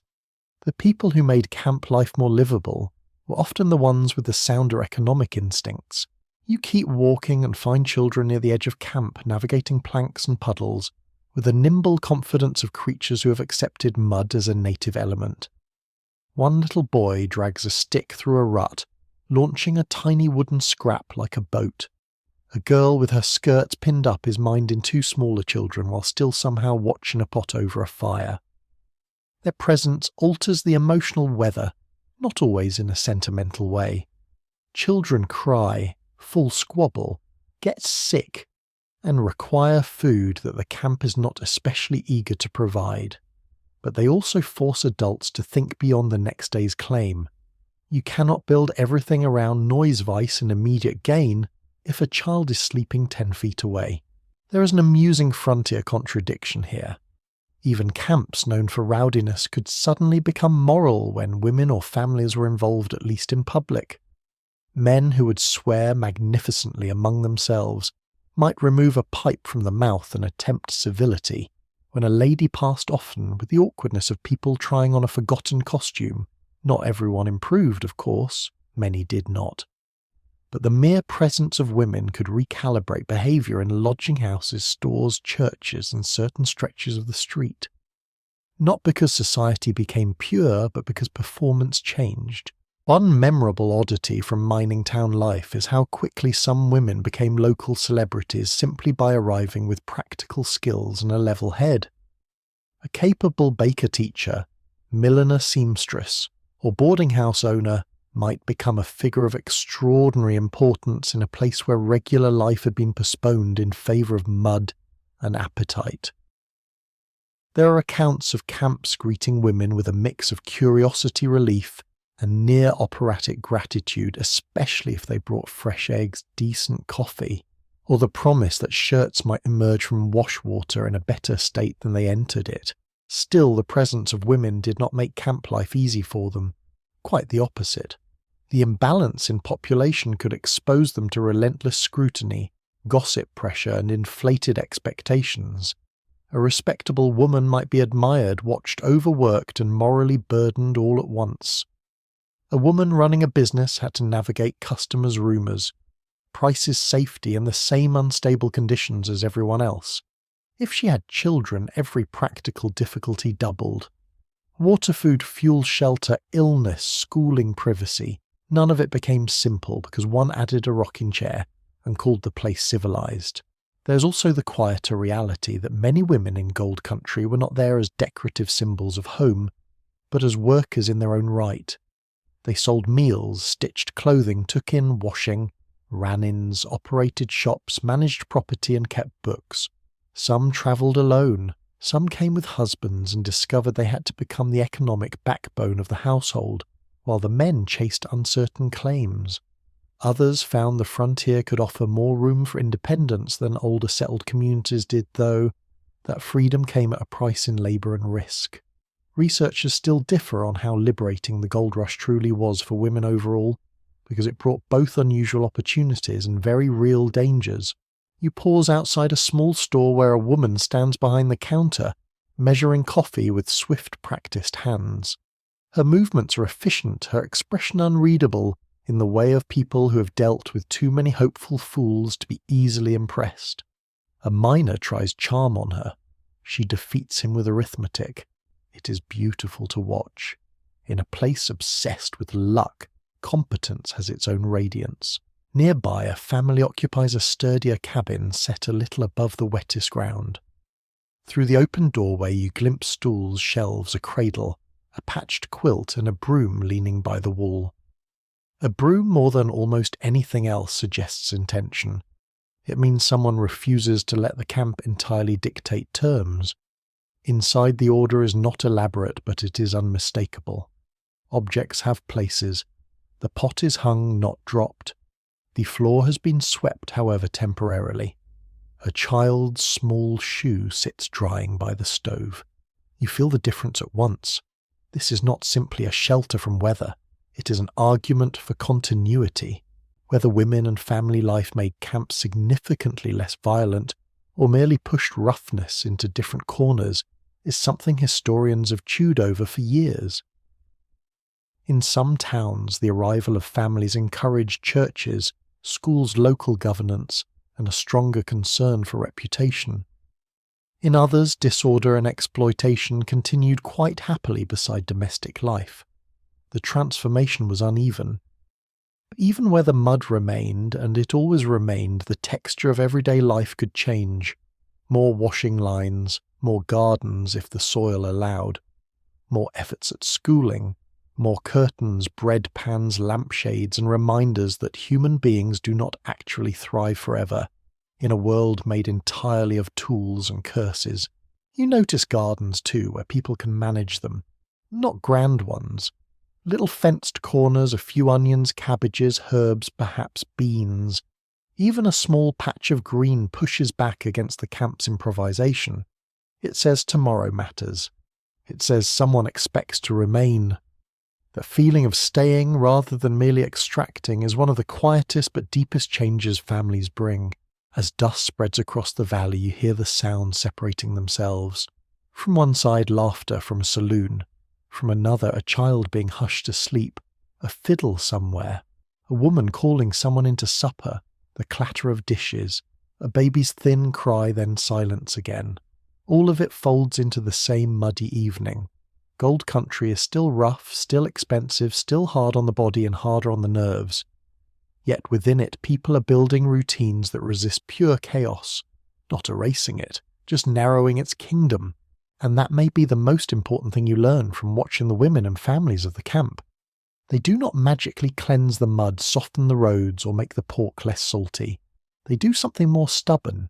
They insist that life is not only about striking lucky and moving on. It is also about feeding people, mending sleeves, measuring coffee, honestly minding children, sweeping a floor, and keeping a lamp lit through another noisy night. In a place founded on restless desire, that kind of steadiness looks almost revolutionary. By evening, the camp changes its posture. Daylight belongs to labour, to bent backs and strained wrists, and the endless little calculations of dirt and water and luck. Night belongs to appetite of another kind. The fires brighten. Lanterns wake one by one. The muddy lanes, so miserable by morning, begin to gleam in the dark like strips of black glass.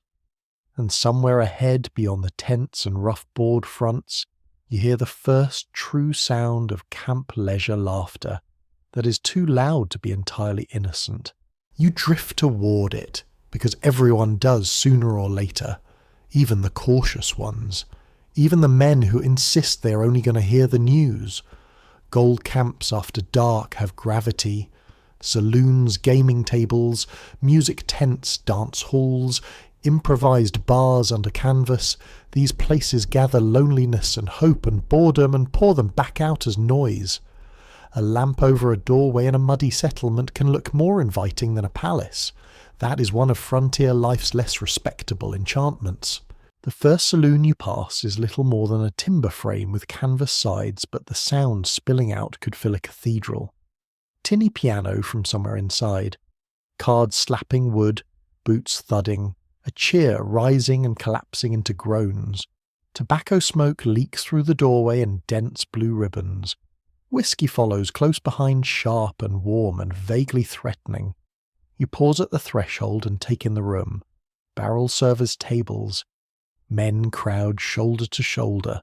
Their coats steam faintly from damp air and body heat. Every face seems lit from below by drink argument or bad judgment. Saloons spread rapidly in mining regions because they met several needs at once.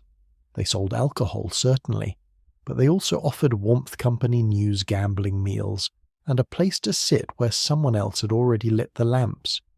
In many boomtowns they appeared almost as quickly as supply stores. If a person wanted to profit steadily from gold fever selling relief to tired miners, it was often smarter than chasing flakes in a creek. That is one of the harder little truths of the gold rush economy. The dreamers dig.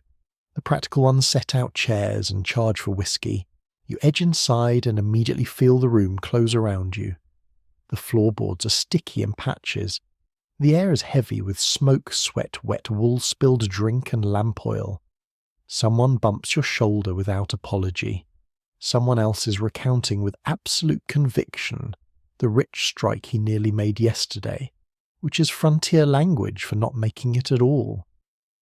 A dealer at the far table flicks cards with quiet elegance, his sleeves neat, his expression calm in a room full of emotional weather. Gambling has its own kind of theatre, and gold country is eager for the show. Card games were a major part of camp nightlife. Faramonte poker and other gambling games appeared wherever there were men with coins dust, or the dangerous belief that one form of chance might cancel out another. The irony is almost too perfect. After spending all day hoping the earth will be generous, people come into town and ask the cards to do the same. Some surely won, many did not.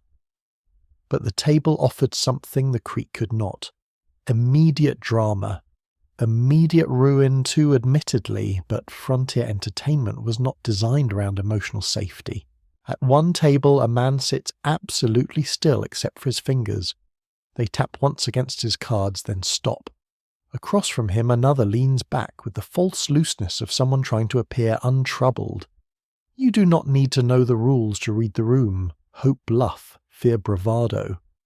The same ingredients as mining only indoors and with better lighting. Coins clink. A pouch of gold dust lands softly on the wood. That sound catches your attention. It is delicate, almost private, yet everyone nearby hears it. One charmingly ridiculous detail from camp life is the way some gamblers dressed above their circumstances. A man might spend the morning knee-deep in slush, and the evening in a bright waistcoat, polished boots and a neckcloth that had survived frontier conditions through either heroism or bribery. There are accounts of gaming halls where elegance arrived in fragments. A clean cuff here, a fine hat there rings on rough hands, perfume bravely attempting to challenge the room. Human beings, even in mud, remain committed to performance. Not all the nightlife revolves around cards. Music drifts through camp like a second weather. You step back out, and farther down the lane a fiddle is soaring away under another tent joined by a banjo and a voice that cannot quite find the key, but pursues it gamely. Men clap. Someone dances badly but with courage. Someone sings louder than talent warrants. Another just stands with eyes half closed, letting the tune carry him somewhere beyond the valley for 3 minutes. Songs mattered. They brought back home softened loneliness, filled time, and turned strangers briefly into a chorus. In more established towns, dance halls and entertainment venues could become central to evening life. Some were lively, some predatory, many both. Women who worked as performers or dance partners occupied a difficult space in camp society, attracting attention, money, admiration, condescension, and moral judgment in nearly equal measure. Their labour was real even when the audience preferred to think only of glamour. Behind every evening of music and laughter lay expenses, fatigue, negotiation, and the practical business of surviving a town that fed on excitement.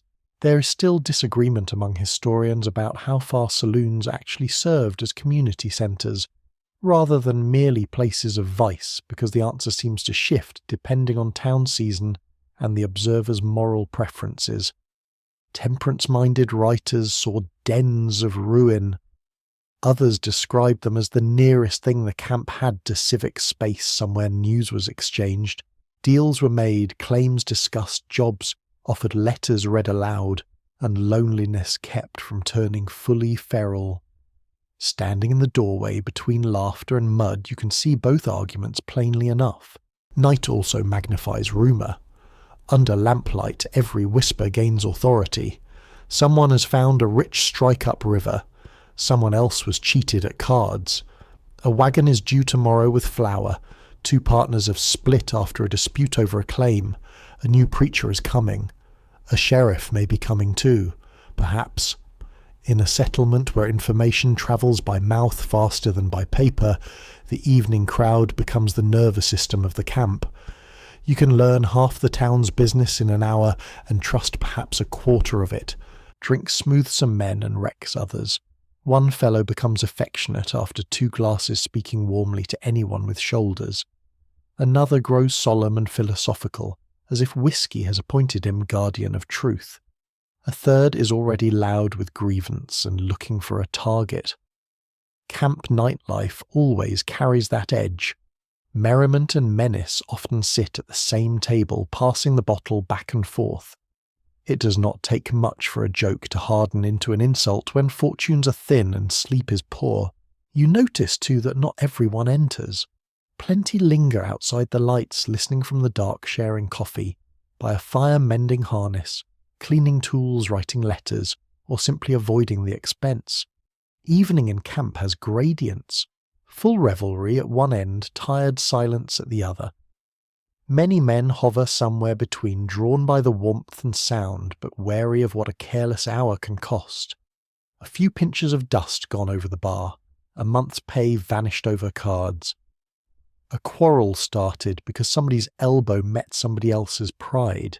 Near the far end of the street, a small group is gathered around a storyteller who claims he once saw a gambler bet an entire mule on a hand of cards and lose both the mule and the saddle blanket. Whether this happened exactly so is difficult to say. Gold camps enlarge a tale the way rain enlarges a rut. Still, the story is perfect in spirit. These places invite extremes, and the night with its lantern glow and muddy anonymity makes extreme behaviour feel almost reasonable. At last you step back from the noise and let the colder air meet your face. Behind you the saloon roars on. Before you the camp fades into shadow tents, dimly outlined smoke hanging low puddles, holding slices of reflected lamplight. Music still reaches you in pieces. A laugh, a cheer, the strike of a chord. Somewhere a child is being put to bed while 40 yards away men are losing money with magnificent concentration. That contrast is the camp in miniature. Harsh work by day, restless seeking by night, and no clear boundary between comfort and danger. You stand there a moment, boots sinking slightly at the edge of the road, and understand why the evenings matter so much. They are not just indulgence. They are release valves, performance, escape. A way to forget the ache in the back and the mud on the hem, and the stubborn fact that gold may never come. So the lamps burn, the cards fall, the fiddle scrapes, and the camp keeps itself awake a little longer, unwilling to surrender the day without one last wager against silence. The trouble with a camp that laughs loudly at night is that it also quarrels loudly, cheats creatively, and wakes in the morning insisting it was all someone else's fault. After enough evenings near the saloons, the question begins to press in from every side. Who keeps order here? Who decides when a claim has been jumped, a mule has been stolen, a card game has turned crooked, or a fistfight has matured into something the rest of camp can no longer politely ignore? You look around at the tents, the muddy road, the leaning shacks, and the men carrying shovels and grudges, and the answer appears to be for a while at least everyone and no one. That is one of the rawest truths of early gold rush life. Formal law often lagged behind the speed of settlement. People arrived faster than courts, jails, judges, or reliable sheriffs could be established. In some camps there were officials certainly, or at least men willing to wear the shape of authority, but the population could swell so quickly that procedure never quite caught up with appetite. Gold camps therefore improvised. They made rules, held meetings, marked claims, chose committees, and occasionally delivered justice with a speed modern paperwork can only admire from afar. You see the evidence first in the notices nailed to posts, claim boundaries, meeting times, warnings, announcements written in hurried hands on damp paper and posted where everyone trudges by. A stream bank or gulch can only hold so many diggers before territory becomes an argument. Early mining districts often created local codes to regulate claim size work requirements and ownership rights, because without some agreement, every rich patch would dissolve into chaos. These camp rules mattered deeply. A claim was not just dirt. It was time, labour, hope, and in many cases a man's last respectable plan. At midday you come upon a gathering near the edge of the diggings. Men are standing in rough-ring hats, low faces set. In the centre are two miners and a strip of contested ground that apparently both men feel destiny assigned to them personally. One argues he marked it first. The other says it was abandoned. Witnesses materialise with startling speed, each remembering events in a way that flatters his preferred side. The whole scene has the feeling of a village trial staged by exhausted actors in muddy boots. A committee is chosen then and there, not because anyone claims perfect wisdom, but because the camp needs an answer before tempers rise further. This sort of practical self-government was common in many mining regions. Camps created miners' courts or district meetings to hear disputes and enforce local custom where formal institutions were absent or mistrusted. It sounds rough, and it was, but it was also an attempt to keep daily life from breaking down entirely. People who had crossed oceans for gold were not eager to surrender their hard-won patch of streambank to pure brute force. The hearing itself is brisk. No elegant speeches, no powdered wig, no clerk with a careful archive. Just men stating what they saw, what they heard, what line of stones was moved, who dug where, and whether the disputed ground had truly been left idle. The decision comes quickly. One man keeps the claim. The other is warned off. He does not look satisfied, which is understandable, but he does step back. For today that counts as peace. Not all matters are so tidy. Theft in camp is a steady worry, and not only of gold. Tools vanish, boots disappear, horses are led off, pouches go missing. A blanket taken on a cold night can feel nearly as serious as dust stolen from a poke. In a world where survival depends on a narrow set of possessions, stealing becomes more than a moral failing. It is sabotage. You begin to understand why camps reacted so strongly to it. One frontier oddity you hear repeated more than once is that some miners slept with their boots on, or at least tied a bootlace to the wrist for fear someone might walk off with their only good pair before dawn. Whether every such story is true hardly matters. The fact that it sounds plausible tells you plenty. A camp can be cheerful by the fire and deeply suspicious by lantern light. Then there are the vigilantes, or at least the local version of them. When a crime shocks a town, when officials are weak absent or considered useless groups of citizens, sometimes step in with a grim sort of confidence. This is the part later legend likes to dramatize men assembling under pressure order restored by decisive frontier will. Reality is murkier. Sometimes communities genuinely feared further violence and wanted safety. Sometimes personal grudges, class bias, racial prejudice, or plain excitement attach themselves to the process like burrs. Makeshift justice may be fast, but speed is not the same thing as fairness. There is considerable debate among historians about whether vigilante action in mining communities was primarily a practical response to institutional weakness, or a way for certain groups to impose their own social control. The answer seems to change from town to town. Some records suggest broad local support in moments of crisis. Others reveal hasty judgments and deeply unequal treatment. Standing in camp, you can feel why these things happened without feeling entirely easy about them. Urgency and justice are not natural twins. Even official law where it exists has to compete with distance and inconvenience. A sheriff cannot be everywhere. A magistrate may sit many miles away. Witnesses are busy working claims and do not adore travel. Juries require time, and time in Gold Country always has a price tag. So the camp evolves a layered morality. Some matters go to the proper authority. Some go to a district meeting. Some are solved with repayment, apology, a punch, or a warning so public that no one mistakes it for kindness. You notice how reputation functions as a quiet policing force. People remember who cheats at cards, Waters, whiskey cuts timber where he should not, or develops a slippery relationship with other men's tools. News moves fast, especially at night, and a bad name can travel faster than a mule. In that sense, the saloon and the diggings work together as a social court.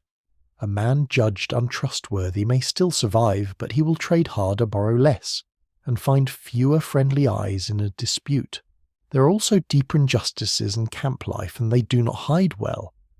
Foreign miners, especially Chinese, Mexican, and Latin American workers in some gold rush settings, often face discriminatory taxes, hostile enforcement, or unequal treatment under local custom.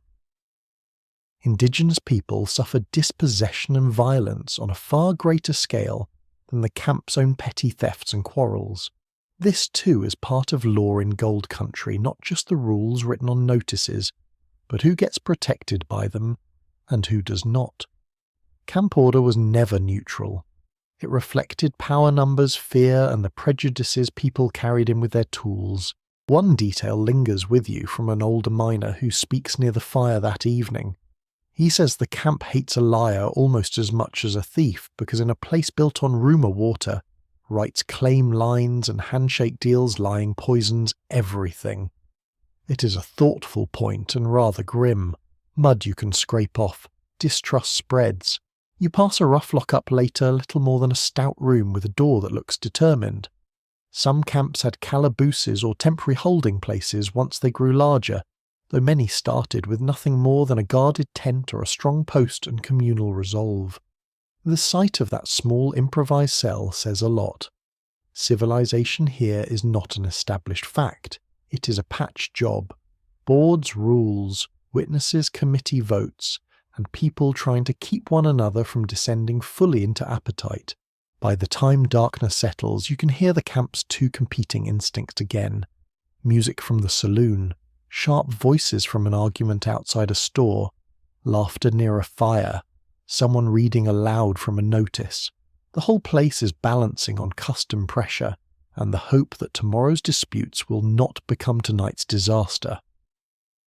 You begin to see that law in a gold rush camp is not a building. It is a constant human effort, clumsy, and often unfair but necessary all the same, so you keep your tools close, your eyes open, and your opinions modest. In a place where fortune sits in the ground, and everybody thinks the next handful of gravel might change a life order, is never fully settled. It has to be made and remade every day, like the roads, like supper, like shelter itself. And as the lanterns glow over mud and plank and puddle, the camp goes on held together not by peace exactly, but by the endless work of preventing things from coming apart. You begin to notice illness not as a sudden dramatic event, but as a steady presence that threads quietly through everything else. At first it hides in small things. A cough that lingers too long, a man who sits down more often than yesterday, someone who does not come to the creek in the morning, a blanket hung outside a tent that has not moved all day. In a place already thick with fatigue, it takes a moment to understand that something deeper is at work. Then the pattern becomes clearer. Crowded camps, uncertain water, limited washing. Poor diet, constant labour and exposure to weather form a perfect environment for sickness to travel. You do not need a medical manual to see it. You only need to watch how closely people live, how often they share tools, cups, blankets, and how rarely anything is truly clean. The same conditions that make survival difficult also make recovery uncertain. One of the more sobering realities of 19th century mining life is that disease often claimed more people than accidents did. Dysentery fevers, respiratory infections, and other ailments spread quickly when sanitation lagged behind population growth. You hear men talk about camp fever in vague, uneasy tones, as if naming it too clearly might invite it closer. There is no single sickness by that name, of course, but the phrase captures the general sense that something unhealthy lingers in the air, the water, the ground itself. You pass a tent where a man lies on his side, a coat pulled over him despite the mild afternoon. His friend sits nearby, stirring a pot and glancing over with a worried rhythm. There is little else to do. Medicine in camp is uneven at best. Some towns have doctors, especially as they grow larger and more permanent.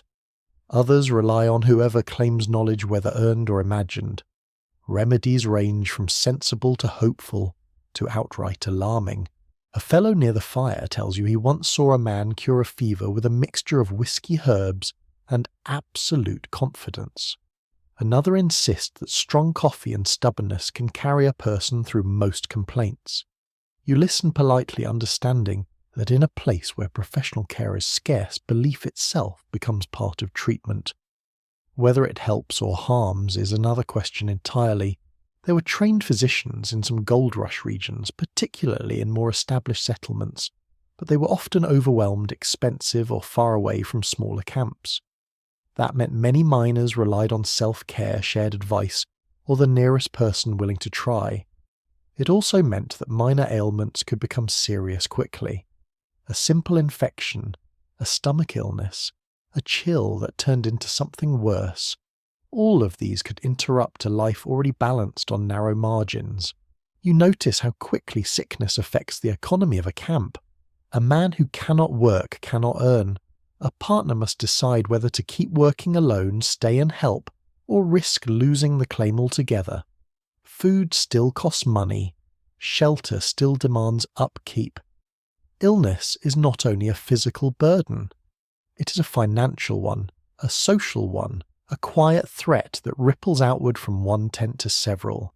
Water again becomes part of the story. The same creek that sustains work and thirst can carry trouble if used carelessly. Waste disposal, never a strength of early camps, contributes to the problem. It does not take much imagination to see how contamination might spread when thousands rely on limited sources. Boiling water helps when people remember or have the means. But not everyone does. Not everyone can. There is an old argument among scholars about how aware miners were of hygiene's role in disease. Some accounts suggest people recognized the link between dirty conditions and illness, even if they lacked modern explanations. Others imply that many simply accepted sickness as part of frontier life, something unfortunate but inevitable. Standing here watching men rinse cups in the same water they drink from you, suspect awareness existed, but convenience and necessity often overruled caution. You move toward a larger tent marked with a crude sign suggesting medical assistance. Inside, the air is different, quieter, heavier. A man with rolled sleeves and a tired expression works methodically, cleaning a wound, checking a pulse, offering what comfort he can. There's no sense of grandeur here, no heroic flourish, just effort. The tools are basic, the knowledge is practical, the outcomes uncertain. A small, oddly comforting detail emerges from the stories you hear. Some camps developed informal systems of care. Friends watched over one another, partners shared duties, neighbours brought food or water to those too weak to fetch it themselves. It was not organised charity in the modern sense, but it was something. In a place where survival depended so much on individual effort, moments of collective care stand out sharply. Of course not every story is gentle. There are accounts of men left behind when they could no longer keep up, of tents, abandoned, of illnesses that moved faster than compassion. Frontier life could be harsh in ways that do not fit neatly into warm narratives. The same independence that allowed people to chase fortune could also isolate them when they needed help most. You sit near a fire as evening approaches and listen to two miners argue quietly about whether certain foods prevent sickness. One swears by onions, the other claims vinegar holds the secret. Neither has proof, but both speak with conviction. It is a familiar pattern now. When certainty is scarce, people build their own from habit, rumour and hope. A man nearby coughs again, deeper this time. It echoes in the cooling air sharper than the laughter from the saloon down the lane. For a moment the entire camp seems to pause around that sound, as if recognising something unwelcome but unavoidable. Then the rhythm resumes, fires crackle, voices rise, life continues because it must. You realise that illness in a gold rush camp is not an interruption. It is part of the environment like mud or smoke or noise. It shapes decisions quietly. It influences who stays, who leaves, who succeeds, and who disappears from the daily routine without ceremony. As darkness settles, you pull your coat tighter and feel the faint chill that always comes with evening. You wonder briefly whether it is only the air or something more. Then you shake the thought away. In a place like this, you cannot afford to listen too closely to every discomfort.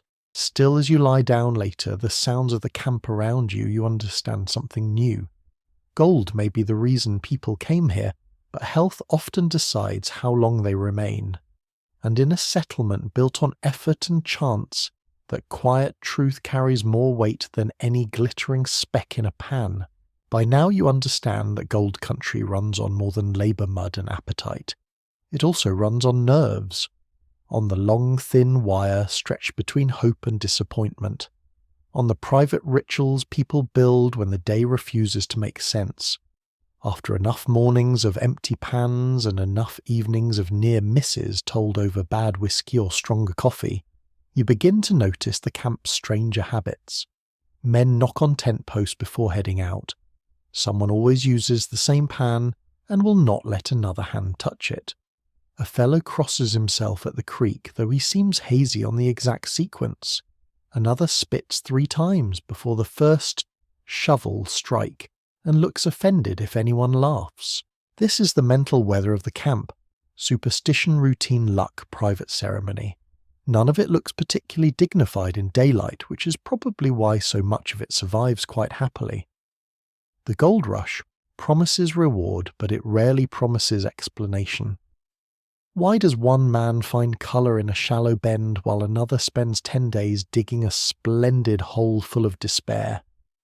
Why does a claim suddenly turn rich at the edge and barren in the middle?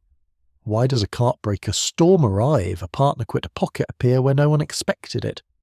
In that uncertainty, the mind begins making bargains with chance. You notice it first at the creek before sunrise. The air is cold enough to sting the inside of your nose. The water moves grey and glassy. Men arrive quietly, more subdued than they are later in the day. Some speak little because they are tired. Some because the first hour feels almost sacred. One man kneels to wash his hands before touching his pan, not from cleanliness exactly, but from habit. Another arranges his tools in the same order every morning, with the care of a church sacristan laying out candles. Pick, shovel, pan, sieve. Never art, never crossed. You begin to suspect that routine here is half organisation and half spell. Miners in many gold rush settings were notoriously alert to signs and omens.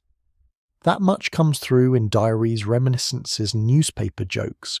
Lucky numbers, unlucky days, favoured tools, charms from home prayers, before starting taboos about lending equipment. All of it appears scattered across accounts like little sparks of irrational confidence. It is not hard to see why. When fortune is invisible beneath mud and gravel, symbols become attractive colleagues. A man from Cornwall shows you a smooth stone he keeps in his pocket. He rubs it before each new patch of ground. Another has a silver coin sewn into the lining of his vest. A third swears he once changed his luck for the better by wearing one red sock and one blue, then refuses to explain why he ever started. It is all beautifully illogical. And yet in a place where so much effort ends in nothing, a ridiculous ritual can feel more useful than a reasonable thought. One particularly delightful camp belief claims that speaking too confidently about a promising claim will sour it at once. Boasting in this view is an invitation for fate to lean over and snuff your candle. So men become oddly cautious with good news. They will say a place looks interesting. They may allow that the gravel is not discouraging. They might even after drink admit that a few decent colours showed. But outright certainty is dangerous. The ground has ears apparently and a mean sense of humour. There is an ongoing discussion among historians about whether these practices were deeply believed or partly performed a way for miners to cope socially with uncertainty rather than literally trust magic. The answer is probably both. A lucky charm can be sincere at dawn and half a joke by supper. A prayer can rise from true fear and still be repeated with a wink. Human beings are not tidy in their beliefs, especially when tired, wet, and emotionally overinvested in pebbles. Dreams matter too. You hear men speak of them with surprising seriousness. Someone dreamed of water running clear and took it as a sign to work the upstream bend. Another dreamed of his mother in a blue shawl and decided to leave camp within the week. One fellow says he found gold after dreaming of a yellow bird and has spent the month since watching the trees with religious tension. Whether any of this influences behaviour in a measurable way hardly matters. Dreams offer narrative, and narrative is precious in a life otherwise ruled by repetition. You catch yourself slipping into it as well. After enough days of labour, you begin attaching meaning to silly things. A certain way the morning light hits the creek, the feel of gravel in the pan, the mood of the wind. You know intellectually that the earth does not rearrange itself according to your private symbolism. Yet the thought arrives all the same, perhaps today, perhaps that bank. Perhaps the fact that your boot did not stick in the first puddle is an omen of uncommon grace. Camp life does not make you irrational, it simply stretches the imagination until it begins offering services. Cards and mining rub against each other here in a curious way. Some gamblers treat the diggings as one giant game of chance, and carry that mentality into every part of the day. Others sharply separate the two, insisting that mining demands judgment, while cards tempt folly. Yet the language overlaps. A lucky streak, a dead hand, playing a hunch, pressing your fortune. You hear miners talk as though the creek has moods and the gravelers tells. Once the mine begins personifying luck, everything gets a face. There is a small argument near the fire one evening over whether women brought more luck to camps or less. One man claims a wife's presence steadies a miner and improves fortune. Another says family responsibility makes a man timid with risks and dulls his instinct. A third, who has plainly lost money at both cards and life, declares that nothing living except a mule has ever improved his luck. No one wins the debate, though everybody grows louder. Still, the conversation reveals how deeply luck saturates camp thinking. It seeps into love, business, weather, and supper. The frontier also breeds homemade experts. You meet a man who insists the moon affects gold the way it affects tides and oysters. Another studies cloud shapes before deciding where to dig, as if the sky and creek are in confidential correspondence. A third listens for what he calls a hollow sound in the ground, and has convinced at least 2 younger miners to dig wherever he points. Whether he's a fraud, a mystic, or simply bored is difficult to say. Probably a rotating combination. Some researchers have suggested that superstition in mining communities may have been especially strong among men living far from family structures, churches, and long-settled routines, because the camp stripped away ordinary forms of reassurance. That feels plausible as you look around. In established society, order comes dressed as institutions. Here reassurance arrives in a coin sewn to a vest, a whispered prayer, a habit of touching the pan twice before the first wash. What makes it all strangely tender is that these rituals are often quiet. Not grand public religion, not theatrical ceremony, just small private negotiations with uncertainty. A man straightening the same hat brim before starting work. another folding his blanket in a precise way before dawn, someone setting aside the first visible flake of a good day rather than mixing it with the rest as though gratitude needs an object. These acts do not solve anything material. They cannot deepen the gold-bearing layer or lower the price of beans, but they help a person walk back to the creek, and that may be the real purpose, not to control fate, but to remain in conversation with it, to avoid the emptiness of admitting that the next pan is partly skill and partly mercy. In mud and smoke and disappointment, a ritual becomes a handhold. So when you rise before dawn and find yourself tapping the rim of your pan once before lowering it into the water, you do not laugh, not really. You feel the cold bite your fingers, hear the creak move around your boots, and sense all the quiet hopes breathing beside you in the half-light. Gold country has entered your muscles already. Now, without much fuss, it is entering your imagination too. Once you start paying attention to the voices around you, the camp becomes even larger than it first seemed. Not larger in tents or shacks or muddy streets, but in origin, memory and language. You hear it in the market lane at the creek near the cook fires outside the stores, in the little pauses before a man answers a question and decides which words will do the job. Gold country is crowded not simply with miners, but with people from astonishingly different places, all bent toward the same glittering promise, and all forced to live far closer together than comfort, prejudice, or good sense might naturally allow. You notice a man from Chile bargaining over tools with someone from New England. Nearby, two French miners are talking rapidly over a pan of stew, while an Irish labourer waits for his coffee and pretends not to listen. At the far end of the lane, a group of Chinese workers walk together with neat, practical efficiency, carrying supplies in a way that makes everyone else look unnecessarily theatrical.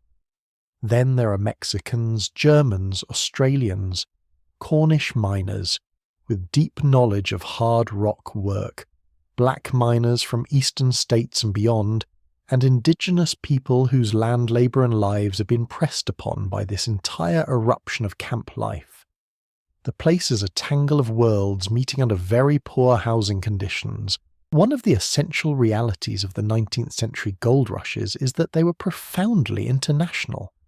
California in particular drew migrants from across the Americas, Europe, Australia and Asia, in numbers that startled observers even at the time. Newspapers remarked on the variety.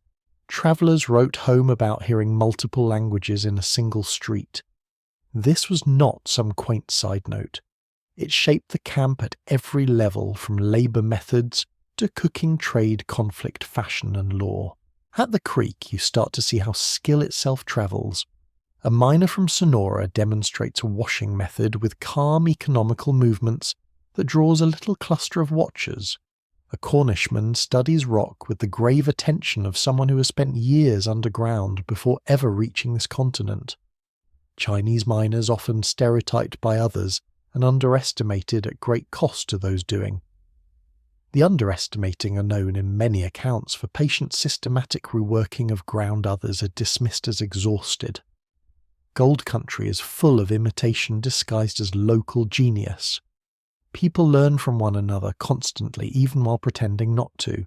That is one of the more revealing tensions in camp life. Practical cooperation sits beside prejudice like an uncomfortable bunkmate.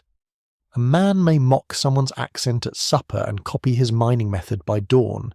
He may resent a foreign competitor in public while happily buying his bread, hiring his labour, or borrowing his technique in private. Human beings are wonderfully inconsistent when profit is involved. You step into a cook tent one evening and find a meal unlike the usual camp monotony. The stew has unfamiliar seasoning sharper and brighter than the blunt saltiness you've come to expect. The bread is different too. Thinner better, more alive somehow. People travel with recipes even when they lose everything else. Food becomes one of the quietest and most durable ways culture survives in a rough place. In the middle of mud and noise, a certain spice, a style of frying a shape of loaf, or a method of brewing tea can keep home from vanishing entirely. An intriguing little detail that appears in camp anecdotes is how quickly nicknames for national groups developed, often clumsy, often rude, sometimes affectionate, and nearly always revealing more about the speaker than the subject. Camps classified everyone because camps classified everything. But these labels rarely captured the truth of actual daily contact, which was much messier. People traded, argued, borrowed, learned, copied, shared fires, joined partnerships, and occasionally married across lines that popular memory later tries to keep separate. Still, the prejudice was real and often brutal. In many gold regions, foreign miners faced targeted taxes, legal discrimination, violence, and exclusion. Chinese miners in California encountered especially harsh hostility, shaped by racism and sharpened by economic competition. Mexican and Chilean miners, despite their experience and importance in early gold fields, could be pushed out by law or force. Black miners also navigated a world full of barriers even where freedom existed on paper. The camp may look rough and ready from a distance, but the roughness is not distributed evenly. There is substantial debate among historians about whether multicultural contact in the camps produced more exchange than hostility in the long run, because the evidence points in both directions at once. On the one hand, the gold rush accelerated remarkable forms of cultural mixing, commercial exchange, and everyday learning. On the other, it deepened racial hierarchies and normalized exclusionary practices that would harden over time. Standing in the middle of the camp, you can feel both truths pressing against each other. Shared hardship does not automatically create fairness. Sometimes it only makes the stakes sharper. You see this in the stores. A merchant is happy to sell to anyone with coin. Commerce can be refreshingly unromantic, but outside the gossip is more selective. Who belongs? Who undercuts wages? Who works too hard, too quietly, too well? Who should be taxed, more tolerated, less watched, more closely? The camp's diversity is not a tidy festival of mutual appreciation. It is a live arrangement under pressure full of admiration, resentment, dependence, and borrowing. Language itself becomes a daily tool. You hear men mixing words from different tongues to make trade happen. Pointing helps. So do hands, laughter, and numbers. Some camps develop a practical multilingualism built not from scholarship but from need. Price pan, shovel, flour, water, claim enough tomorrow. Human beings are good at learning what hunger requires. Near a supply wagon, you watch a small scene that somehow captures the whole place. A German miner, an Irish teamster, and a Chinese shop assistant are trying to solve a dispute over a missing sack of beans. The conversation moves through broken English gestures, irritation, accidental comedy, and finally a kind of exhausted agreement. No one looks triumphant. Everyone looks relieved. This is camp diplomacy. Muddy improvised, slightly offended, but functional. A few friendships stand out all the more because they cut across the camp's usual boundaries. Two partners working a claim together despite coming from very different backgrounds. A boarding house where meals bring together people who would not otherwise sit at one table. A woman trading recipes, remedies, or sewing advice across languages through the universal grammar of demonstration. These moments do not erase the harsher story, but they do complicate it. Life tends to be more entangled than slogans. There is another layer, too quieter, and more painful. Indigenous communities are not merely background figures in this landscape. They are living through the invasion of miners' camps, roads, pollution and violence on their own land. The camp often treats the earth as newly available because gold has been found, but the land was already known, used, named, and inhabited. That fact sits beneath every conversation about opportunity like bedrock beneath the mud. The rush does not simply create a new society, it tears through an older one.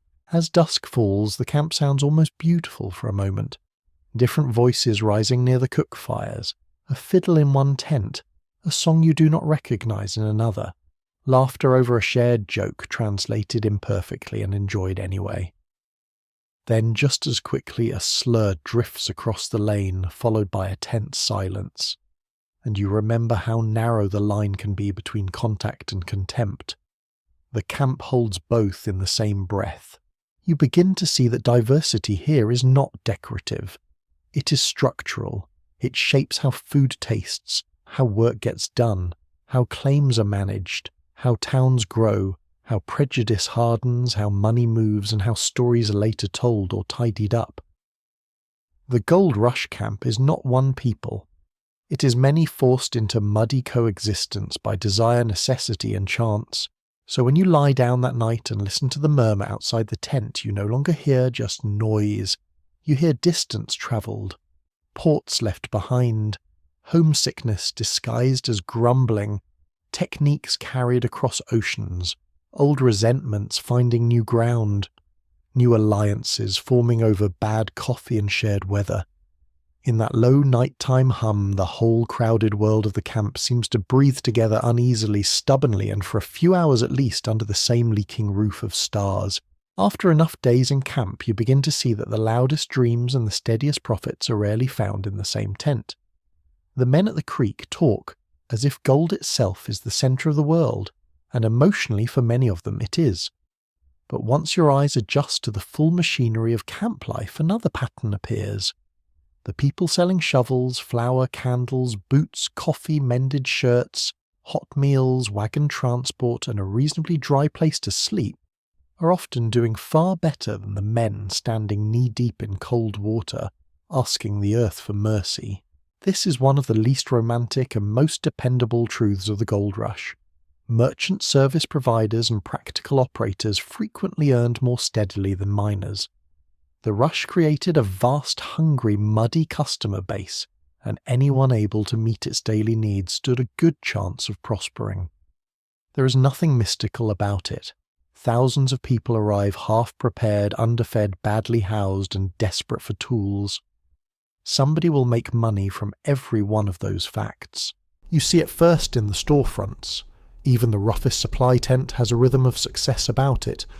Men go in poor and come out poorer, though better equipped. Shovels hang ready, picks lean in neat rows, coils of rope, sacks of beans, flour, barrels, lanterns, soap, socks, tobacco, coffee, nails, blankets, boots. Everything a miner needs, everything a miner forgets, everything a miner loses, breaks, wears through, or suddenly discovers he cannot live without. The storekeeper does not need to find gold. He simply needs the miners to keep believing that one more purchase might help them do it. You step into a mercantile tent one afternoon and watch the trade unfold. A miner buys a new pan because his old one is cracked at the rim. Another pays too much for boots and tries not to show pain.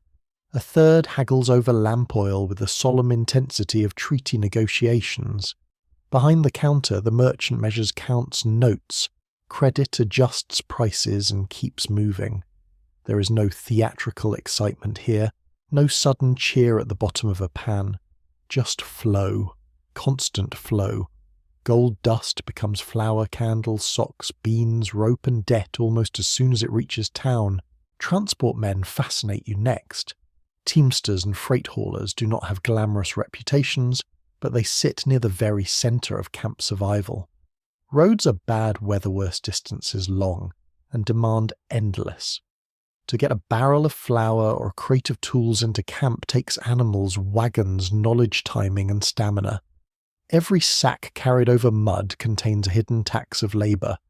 No wonder prices rise. The goods did not float in on pure optimism. Somebody wrestled them over ruts through rain past broken axles and exhausted mules. There is a wonderfully blunt camp saying you overhear near the road. The mule gets paid before the miner. It may not be universally true, but it captures the mood perfectly. Before a man washes a single shovel of dirt, the transport network has already collected its fee. Before a claim yields anything, merchants have sold, the gear boarding houses have served the meals, and somebody has charged for candles to light the whole delusion after dark. Boarding houses, laundries and cook tents deserve special respect in this quiet economy. A person who can provide warmth, food, washing, or rest in a place like this is not selling luxury. They are selling functionality. Many miners can postpone pleasure. Very few can postpone supper. Fewer still can work for long in torn trousers, wet blankets, and socks that have declared independence. So the people who keep camp life barely livable become indispensable. A well-run boarding house can bring in a steadier stream of money than a mediocre claim ever will. Laundry, in particular, has its own frontier poetry. You hand over a shirt blackened at the cuffs and shining faintly with old grime, and some miracle worker returns it recognizably human again. Chinese laundry workers, washerwomen, and others who entered this trade often found a more reliable path to income than many miners around them. It was hard, wet, repetitive labour, certainly, but unlike prospecting, it answered a need that renewed itself daily. The camp never stops getting dirty, which is dreadful for the wearer and marvellous for the person charging by the bundle. You begin to notice who looks anxious and who looks merely busy. Miners wear hope on the face in a fragile way. A merchant looks different. He may worry over supply chains theft or spoiled stock, but his income rests on volume, not miracle. A baker does not require a lucky strike. A blacksmith does not kneel by the creek, begging chance to take an interest. He repairs shoes for horses' sets, wagon tires, men's tools and works while others speculate. In a gold camp, practical skill with a market attached can be a form of quiet power. There is an old story told with either admiration or scorn, depending on the teller, about shopkeepers sweeping tiny amounts of gold dust from their counters each night and ending the year richer than a dozen diggers combined. Whether every version is true is almost beside the point. The image endures because it feels accurate. While miners chase the glitter in the ground, merchants collect the glitter already circulating in town one purchase at a time. Writers and historians have long considered whether the real economic winners of the gold rush were not miners at all, but the suppliers and entrepreneurs who built services around them. The evidence strongly suggests that in many places, yes, that was often the case. Of course, some miners did strike it rich. Some became local legends. But legends distort proportions. For every spectacular success, there were many men scraping by while the grocer, teamster, saloon keeper, butcher, or boarding house operator earned modest but dependable returns. You see this logic most clearly at dusk when the diggings empty back into town. Men return tired, muddy, hungry, and in need of something immediately. Not tomorrow, not after one more stroke of luck, now. A hot meal, a repaired boot, a new shovel handle, a place to sleep out of the rain, a haircut perhaps before a Sunday, tobacco, always tobacco. The camp funnels all that need toward the people positioned to answer it. Gold may be the original reason for the settlement, but daily survival keeps its streets alive. Not every merchant prospers naturally. Some overcharge and make enemies. Some run on too much credit and not enough caution. A store can burn. A wagon can fail to arrive. A rich pocket discovered farther away can pull customers to a new camp overnight, leaving shelves full and bills unpaid. Boomtown commerce carries risks of its own. Still compared with kneeling in freezing water all day and hoping the gravel contains your future-selling nails begins to look wonderfully sane. There is a faintly comic tension in how miners speak of business people. Many resent them, accusing them of profiting from others' hardship. Often they are right. Yet the same men rely completely on those stores, those cooks, those laundries, those mule teams. A miner may complain bitterly about the price of beans while standing inside the only place within miles that has any beans to sell. Dependency has a way of sharpening criticism without reducing purchases. A woman at a boarding house counter counts out change with a precision that would make a banker blush. A blacksmith wipes sweat from his face and goes back to a damaged pick head. A baker slides another tray from the oven, while men outside pretend not to breathe too deeply of the smell. Nearby, a wagoner inspects his wheels before dawn because tomorrow's flour has to arrive whether the road approves or not. These are not side characters in the camp story. They are the people who keep the story physically possible, and slowly you understand the deeper irony. The gold rush sells itself as freedom, luck, and individual daring. Yet once the camp forms, it quickly becomes a web of ordinary dependence. The dreamer at the creek depends on the merchant, the mule, the cook, fire, the laundress, the carpenter, the baker, the teamster, the blacksmith, the person who brought candles, and the person who remembered to haul water. Fortune may glitter in isolation, but survival is entirely collective. So as night comes on and the storefronts glow warmly over the mud, you look less at the men boasting about tomorrow's rich strike, and more at the quiet figures closing up shop, counting receipts, stacking sacks, banking fires, and preparing to do it all again. They may not feature as often in the grand legend. They are not the ones staring into pans with mystic intensity. But if you really want to know who keeps this muddy world running, and who most reliably turns gold fever into actual money, you do not look to the creek. You look to the counter, the oven, the wash tub, the wagon, and the steady hands that never needed a miracle in the first place. By now you have learned not to trust the ground, the prices, the rumours, or the cheerful confidence of any man who says next week will be easier. The weather, however, deserves its own special category of betrayal. It does not merely inconvenience camp life, it governs it. It decides what roads remain passable, which tents survive the night, whether the creek runs kindly or like a bad-tempered beast, how quickly food spoils, how deeply dust enters your lungs, and whether your blanket feels like shelter or a damp insult. In gold country, the seasons are not scenery, they are management. When the rains come, the whole camp softens in the worst possible way. Roads disappear into sludge, trenches overflow, tent ropes sag. Canvas roofs begin to drip in slow, patient rhythms that wear down the spirit more effectively than a shouted insult ever could. You wake with the sound of water tapping the same spot over and over, and before you have even sat up, you already know your boots will be colder than reason allows. Wet weather in many mining regions, especially in California's winter season, could slow transport flood diggings and turn ordinary movement into exhausting labour. That is one of the basic facts of camp life, and no amount of optimism can negotiate around it. You step outside after a night of rain and find the camp transformed into a wider, shinier misery. The puddles have merged into shallow, brown lakes. Planks laid across the street now tilt at ambitious angles like philosophical suggestions rather than walkways. Wagon wheels have bitten deeper into the road. A mule stands in the middle of it all with the expression of an old civil servant who has seen too much. Water drips from every edge, every flap, every roof line. The smoke from cook fires hangs low and reluctant, mixing with mist until the entire valley smells like wet wool ash and tiredness.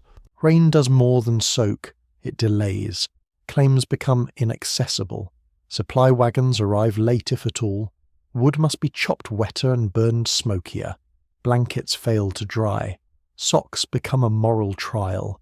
A miner can lose not only comfort but earnings, simply because weather has swallowed the road and bullied the creek into a new shape. It is hard to grow rich when every second task begins with freeing your foot from the mud. Still wet weather has its own strange beauty. Lantern light on puddles, the soft hiss of drizzle on canvas, the muted quiet that settles over camp when even the loudest men decide there is no point in arguing with clouds. For an hour or two, everything looks gentler. Then a wagon axle snaps, a tent line gives way, and the romance packs its bag. One miner tells you he once woke to find a rivulet running neatly through his tent, passing between his blanket and boots, with the composure of a house guest.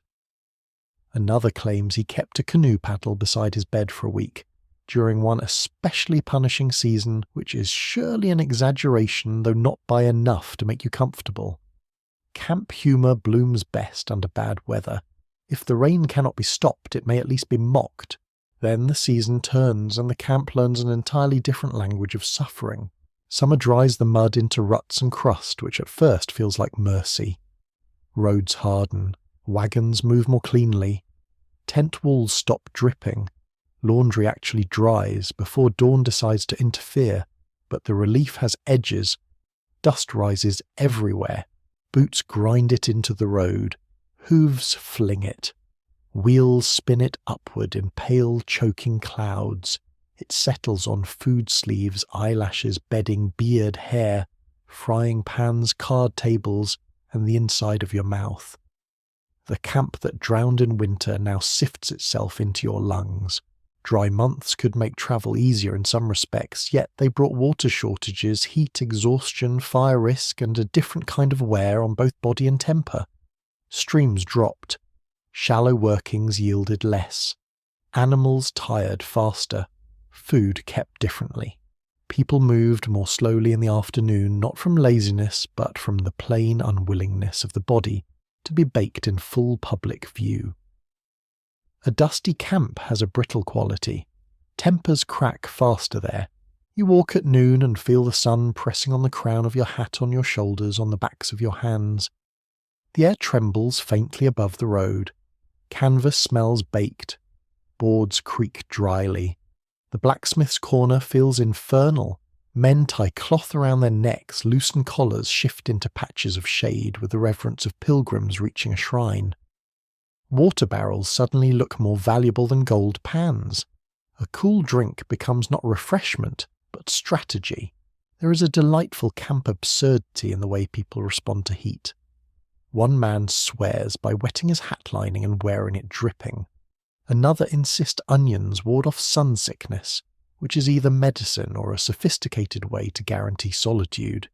You hear of miners sleeping outside with boots as pillows because the tents held the day's heat too long, and of others digging half-shaded pits beside shelters just to find cooler air. Human beings, when mildly tormented by climate, become wonderfully inventive. Researchers still dispute how much seasonal hardship influenced mining success, compared with skill access to capital or simple luck. The seasons clearly shaped output, transport prices, and illness, yet their effects varied wildly by region and camp. Some settlements benefited from winter water and suffered in summer dryness. Others dreaded spring runoff or autumn isolation. What is plain enough on the ground is that weather is never a background condition here. It is one of the main actors and perhaps the least cooperative. Autumn carries its own mood if your camp lasts long enough to notice. The air sharpens, evenings lengthen, fires become more desirable and more social. People mend what they have not mended, roofs are checked, wood is stacked, food stores are counted with a seriousness that summer did not quite provoke. There is something almost domestic in the preparation, though the domesticity is built on fear of discomfort. Gold Rush life teaches planning only after punishing the lack of it. Then winter settles in properly and every routine tightens. Washing becomes a heroic fiction. Water bites the skin. Dawn looks unkind. Wet clothing is no longer merely annoying, it becomes dangerous. A journey that was inconvenient in warm months becomes risky in cold rain or sleet. A person who is merely uncomfortable by daylight can be in real trouble after dark if shelter fails. People crowd closer to fires, closer to one another, closer to whatever part of life still feels manageable. You notice how the camp sounds change with the seasons too. Rainy weather muffles things, voices shrink into tents, wheels groan more than rattle. Summer sharpens every noise from the crack of boards, drying to the constant insect hum near still water.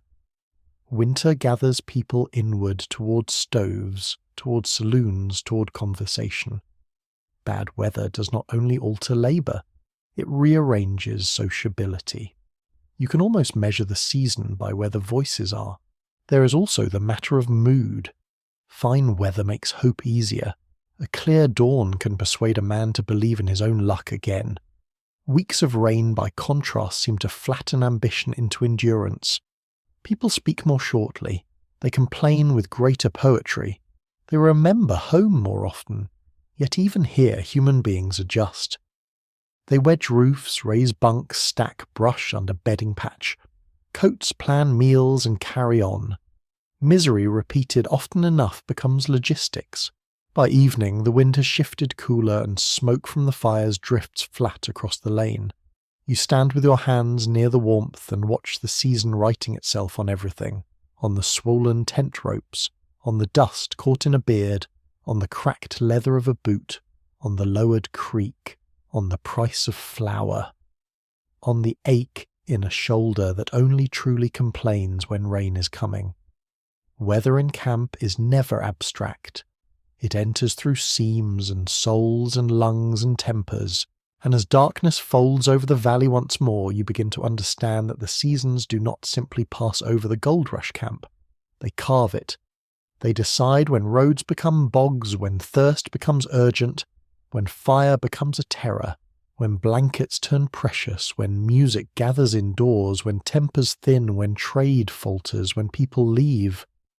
Gold may be the reason the camp exists, but weather teaches it humility one wet boot and one dusty breath at a time. Eventually even the most hopeful camp begins to sound different. Not all at once. There is no single morning when a bell rings, and everyone agrees the dream has gone thin. Instead, the change arrives in small absences. A tent taken down before breakfast, a store shelf not fully restocked, a fire that used to burn every night now cold 3 evenings in a row. A man at the creek working more slowly, not because he is tired, but because he is calculating whether one more day makes sense. The camp still moves, still talks, still buys beans and curses the road, but something underneath it has shifted. The great rush of certainty is wearing out. You feel it first in the diggings. Men are still working, yes, but not with the feverish intensity of new arrival. The richest surface deposits in many gold rush regions did not last long. That is one of the harder historical realities buried beneath a legend. The earliest miners often had access to the easiest pickings, the loose placer gold in stream beds and bars that could be reached with pans, rockers and stubborn backs. As those shallow riches were worked over, the labour increased, the returns often narrowed, and the whole business became less a miracle hunt than a harsher arithmetic problem. At the creek, the old talk of fortune still appears, though thinner now, like cloth worn nearly through. A man mentions a strike-up river, but nobody turns his head with the old animal quickness. Another swears the next bend has been overlooked. Someone mutters that every bend has been overlooked 3 times already. The laughter that follows is not cheerful. It has the dry sound of men who know exactly what kind of story they're hearing, and still half wish it were true. Claims that once drew crowds begin to look pebbly and tired. The banks are hacked away. Tailings lie in grey heaps. Water channels have been diverted. Abandoned, reopened, then abandoned again. Places that a few months earlier looked like the centre of destiny now resemble overworked workshops where the customers stopped coming. Mining camps often move through these cycles quickly. A rumour or discovery could make a place swell almost overnight, and disappointing yields could hollow it just as fast. Boom and slackness were neighbours from the beginning. You walk through the camp at midday and notice the merchants watching more closely than before. They still sell, but now they count who is buying on credit. A boarding house keeper glances at half-filled tables. A blacksmith remarks that fewer men are replacing tools and more are repairing what ought to be retired. These are small signs, but they matter. When confidence declines, spending changes its clothes. Luxuries vanish first, then replacements are delayed. Then men start talking about heading to another district, another river, another rumour, another map with a finger stabbed at some supposedly richer place. There is a melancholy little frontier custom you hear about from an older hand. When a man decides to leave without a strike, he sometimes sells his entire working life in one quiet little pile. Pan, shovel, blanket, tin cup, spare shirt, boots, if he can bear to walk off in something worse. Another miner buys the lot because even disappointment has resale value in camp. The image sits with you. Hope reduced to equipment neatly priced and transferred. One detail from a camp up the valley keeps circling back through conversation. A man supposedly abandoned his claim after months of bad luck, sold his tools cheap and left in disgust. The buyer found a productive patch within days. Stories like that haunt gold country because they turn departure into a kind of moral gamble. If you leave too soon, you may be fleeing success by a yard. If you stay too long, you sink time, strength, and money into a dying dream. No wonder so many men hesitate in the middle, unable to choose whether perseverance is noble or foolish. There is no settled agreement among historians about how quickly miners recognized when a camp was truly declining, because contemporary accounts are full of denial, bravado, rumor, and selective memory. Some people clearly sensed it early and moved on fast. Others remained long after logic had packed its bags. That uncertainty feels entirely human. Few of us recognize the end of a chapter while still standing inside the room. You begin to see departures in the road itself. Loaded wagons heading out, mules carrying bedrolls and tools, men walking with that particular forward lean of someone who no longer belongs to the place but has not yet arrived at the next. There is less ceremony than you might expect. Gold country trained people to keep moving. Goodbye may be a handshake and nod, a promise to meet again in some other camp that likely never happens. The frontier is full of unfinished friendships. Tents come down first, usually. Canvas is practical that way. A rope loosened, a pole dropped, a bundle rolled, and a whole domestic life disappears into a cart. Shacks last longer because they are more trouble to move, but they too begin to look temporary in a new way once the owner is gone. Doors flap, roofs warp, windows break. The camp starts collecting silence in corners. Empty structures always look accusatory, as if asking the remaining people what exactly they still believe. A curious little habit appears in some waning settlements. Men rename places with bitter humour as the luck fades. Rich Gulch becomes Poor Man's Wash. Lucky Bar turns into Last Chance Flat. Dry Diggings acquires a new nickname too impolite to repeat at length by firelight. Such renaming is more than a joke. It is the camp revising its own mythology in real time, sanding down promise into irony. The social tone changes as well. When hope was plentiful, the camp tolerated a lot. Noise speculation, big talk, flamboyant plans. When returns diminish, people become sharper-edged. Gambling losses sting more. Credit strains relationships. Old quarrels return. The cheerful liar who once seemed entertaining starts to feel expensive. At the same time, some communities grow quieter and more practical, as if the fading dream leaves behind a smaller, steadier population, interested less in miracles than in making a living somehow. Not every place vanishes. Some camps harden into towns, others become way stations. A few discover second lives in farming trade or deeper mining once the first rush ebbs. That transition from rush camp to settled town or to ruin remains one of the most interesting questions in gold rush history. Why did some places endure while others emptied almost overnight? Geography mattered, water mattered, access to transport mattered, so did nearby farmland timber, and the shift from surface mining to more capital-intensive operations. A camp founded on simple pans and luck might not survive the moment mining required expensive machinery and organised companies. Once wealth moved from individual labour to deeper investment, many solitary diggers found themselves pushed to the edge of the story. You feel that edge in the conversations now. Men speak of companies, ditches, machinery, consolidated claims. The language is changing. The lone prospector fantasy is giving way to something harder and less romantic. A few adapt, many drift. The camp that once promised sudden personal fortune is beginning to resemble an industry. An industry has much less patience for wandering hope. At dusk you walk the lanes and count the empty patches between tents. You had not realised how full the place once felt until the gaps appeared. Fewer fiddles tonight. fewer raised voices, more wind moving through the spaces where canvas used to interrupt it.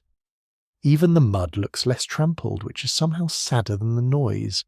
A camp in decline does not necessarily collapse with drama. It exhales.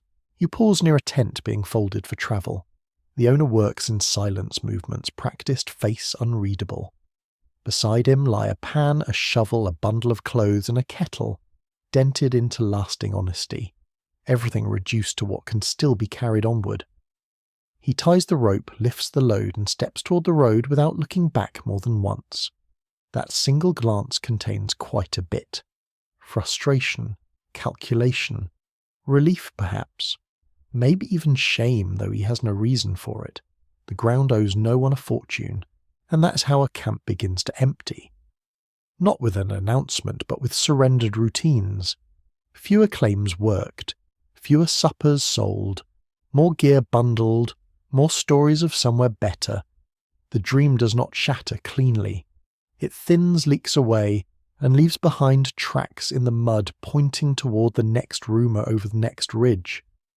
You stand and watch until the man disappears into the darkening road, and the camp, still breathing, but more quietly now, seems to listen to its own fading promise. When the people begin to thin out, the land becomes easier to see. Not kinder, just clearer. During the height of the rush, the camp itself seemed to be the whole story. Tents shouting, wagons, wet boots, frying pans, card tables, coughs, rumours, smoke.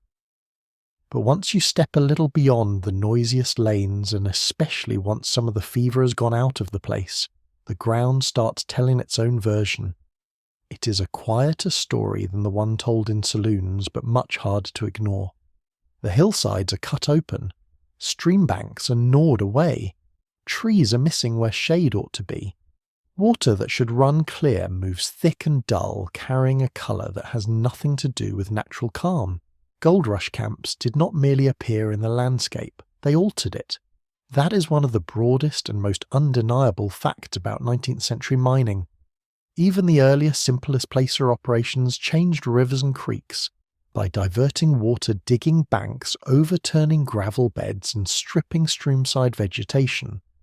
Later methods would do far more damage, but the first stages were enough to leave marks almost immediately. A man may arrive with only a shovel, a pan, and optimism, yet multiplied by thousands, those modest tools become a force. You walk along the creek where you once watched men crouched with pans, and now you notice what constant working has done. The banks are raw and uneven, hacked back in ugly bites. Piles of rounded stone lie where channels were sifted and abandoned. Small side trenches branch out like scarce attempts to guide water, where miners wanted it rather than where it preferred to go. The current itself looks tired, as if it has been made to perform too many jobs for too many anxious people. Where grasses and reeds should soften the edges, there is mostly churned mud and exposed roots. Water diversion was common in mining country, because miners needed flow exactly where they were working. They built little dams, flumes, ditches, and channels to move water toward claims or away from them. Such interventions could be temporary or surprisingly ambitious. They made work possible, but they also reshaped local hydrology in ways that affected downstream users, nearby farms, and whole creek systems. That practical act turning water into labour sits right at the heart of mining country's environmental story. A little farther uphill you come across a stand of stumps. Not ancient ones, softened by moss and time, but rough bright stumps weathering only recently into age. Trees disappeared quickly around camps. Timber was needed for shoring sluices, cabins, bridges, flumes, fences, firewood, and all the endless little repairs a place like this consumes. A growing camp eats wood the way a tired labourer eats bread. One board here, one post there, one stove, fed through a cold week, and before long the near forest begins stepping backward. There is something oddly revealing about tree loss in a camp. A person rarely talks grandly about it. Nobody at supper says with solemn philosophical weight we are dismantling the hillside. They just need poles, planks, fuel. Yet the result is plain. Slopes once shaded become hotter and barer.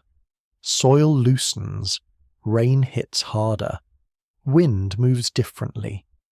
The absence of trees changes not only appearance but sound temperature and the behaviour of water itself.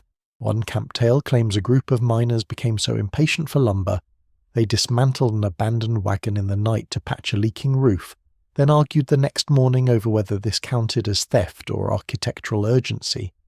Whether exactly true or not, it captures the spirit of resource hunger perfectly. In gold country, nearly every material became temporary the moment someone else needed it more. You notice animals too, or rather their altered patterns.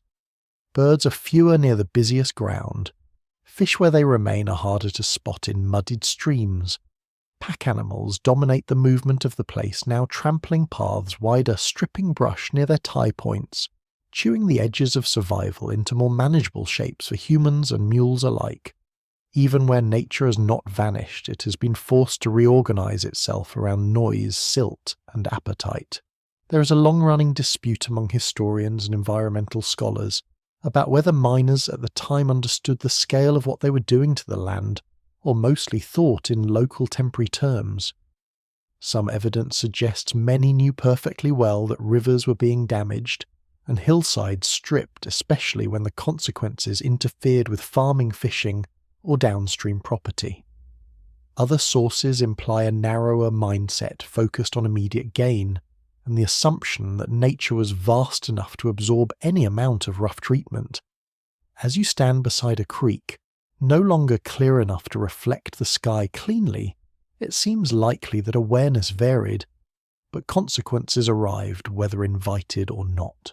You reach a slope where the ground has been turned over so often it barely resembles a natural surface. Gravel mounds sit beside shallow pits. Mud has dried into ridges and flakes. Here and there, pieces of broken equipment remain: a bent hoop, a splintered handle, a rusting fragment that once had purpose and now simply becomes part of the injury. Abandoned tools always make a place feel lonelier. They suggest not only labour but interruption. Then there is the matter of runoff. When vegetation is stripped and banks are disturbed, rain does not behave politely. It tears, carries, erodes, dumps. The mud that tormented your boots in camp is also a sign of something wider. Soil that once held together under roots now moves more freely into streams and roads.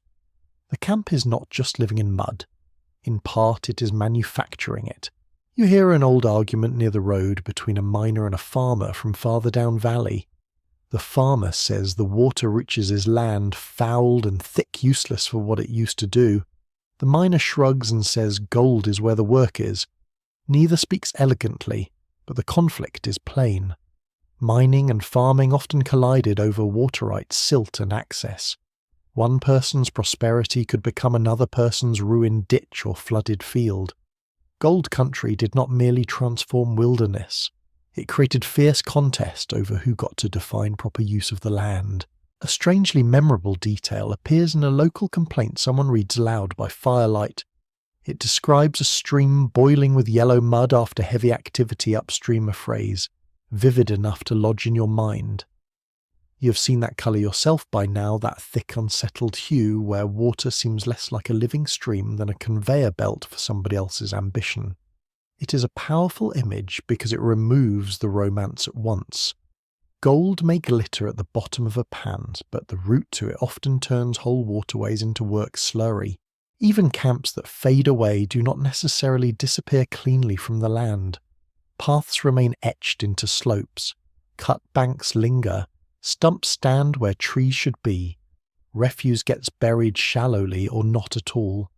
Once deeper, more industrial methods arrive, the transformation grows even larger, but the early camps already lay the pattern down. Dig, divert, strip, burn, discard, move on. The sequence repeats with alarming efficiency. Some observers at the time did notice the ugliness. Others admired the engineering. Still others saw only opportunity and considered the landscape valuable primarily as something to be altered in service of extraction. Human beings are very good at calling a wound progress when money's involved. Yet there is another layer here because the land being altered was not empty. Indigenous communities had long relationships with these rivers, valleys, and seasonal rhythms. Mining tore through those relationships physically as well as politically. A damaged creek is not just a damaged resource, it is a damaged world. As evening comes on, you climb a little above the camp and look back. From a distance, the place still has that almost magical quality it has always managed to produce at the right hour. Smoke lifting into dusk, lamps beginning to show, little roofs and tents gathered in the fold of the valley. But around it, the scars are visible now that you know how to read them. The bare patches, the reshaped banks, the pale stumps, the unnatural lines cut by ditches and channels. It is as though the camp has written itself onto the land in hurried strokes, certain it will be forgiven later. Perhaps that is what so many rushes assume. That wealth excuses speed, that temporary settlements leave only temporary marks, that mud dries, water clears, trees return, and history can move on. Sometimes pieces of that happen. Often the marks remain much longer than the people who made them. The camp may one day empty, the laughter fade, the card tables rot, the tents vanish, but the creek will still remember where it was forced, and the hillside will still remember where it was cut. You stand there until the last light thins across the valley and the wounded ground softens in the dusk. Distance is kind to many things. It turns raw banks into shadows and stumps into mere dark teeth against the slope. But you know what lies there now. You know what it took to keep all those fires burning, all those pans moving, all those dreams alive. And as the camp settles below into another smoky evening, the land around it lies altered and quiet, holding the cost without complaint, which is perhaps the saddest part of all. By the time you've watched a camp rise rot argue, feed itself, cough through winter, gamble by lamplight, and slowly loosen its grip on certainty, you begin to suspect that memory will not treat it honestly. Not because people are malicious, at least not always, but because suffering has a way of being edited once it becomes a story. Mud shrinks in recollection, salt pork turns picturesque, the cough by the fire becomes atmosphere, the nights of wet blankets and bad water recede behind the brighter image of a pan flashing with yellow at the bottom. You can already feel the legend beginning its quiet work while the real camp is still under your boots. This is one of the strangest features of Gold Rush history. The experience itself was often harsh, dirty, exhausting, and economically uncertain, yet popular memory so often refashions it into something jaunty. Adventure, opportunity, rugged liberty, men in hats striding bravely through a young landscape as though destiny had personally laid out the valley for them. The camp you know does not object to courage being remembered. It would just like mud hunger, boredom and a disappointment to receive their proper share of the script. You walk through the evening lanes and see how myth is made in real time. Two miners by a fire are retelling a story from last month.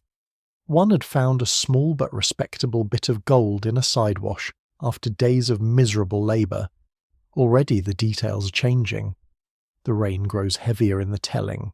The distance walked gets longer. The moment of discovery becomes more dramatic. The nugget itself, though never quite specified, acquires an almost moral radiance. No one lies exactly, they just polish. Human memory has a cloth in its pocket and cannot resist buffing. The polished version travels best. That is simply the truth of storytelling.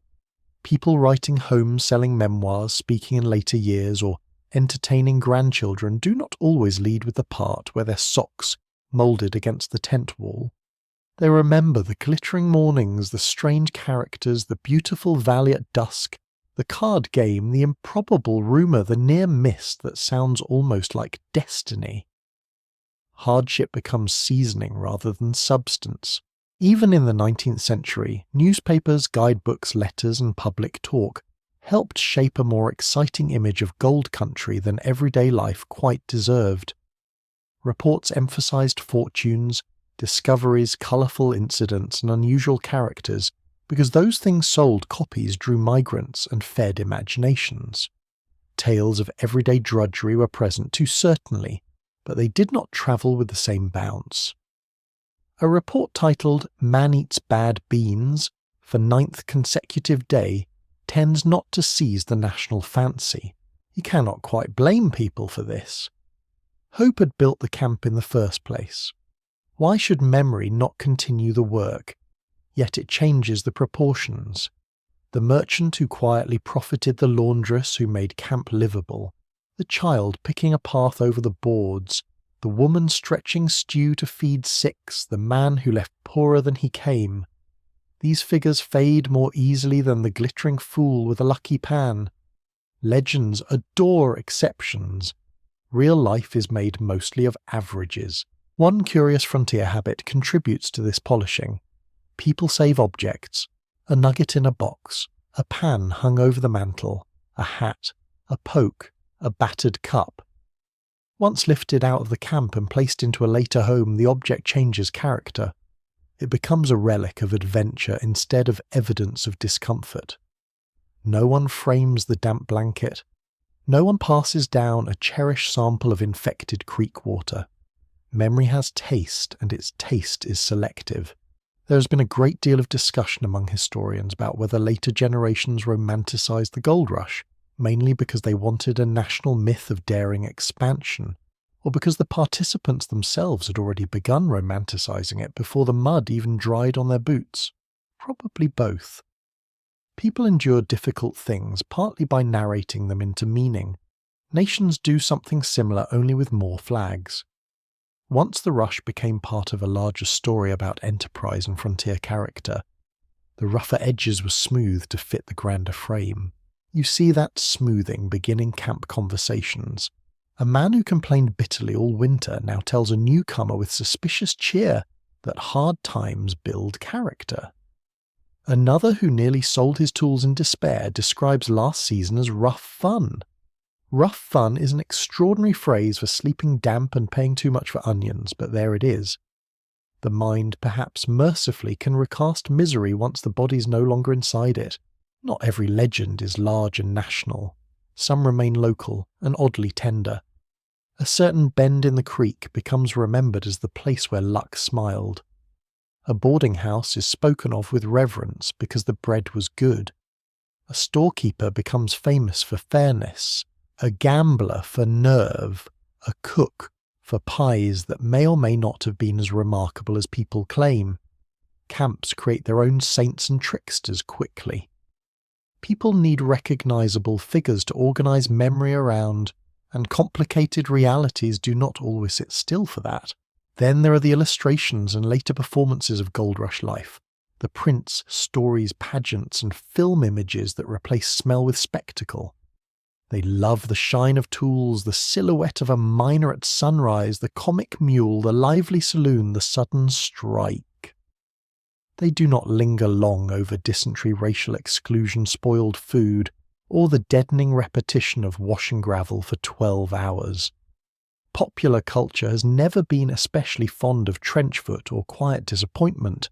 A small example catches you in the camp store where someone has posted a crude drawing of a miner holding an enormous nugget and grinning like a saint of good fortune. Everyone laughs because everyone knows the joke.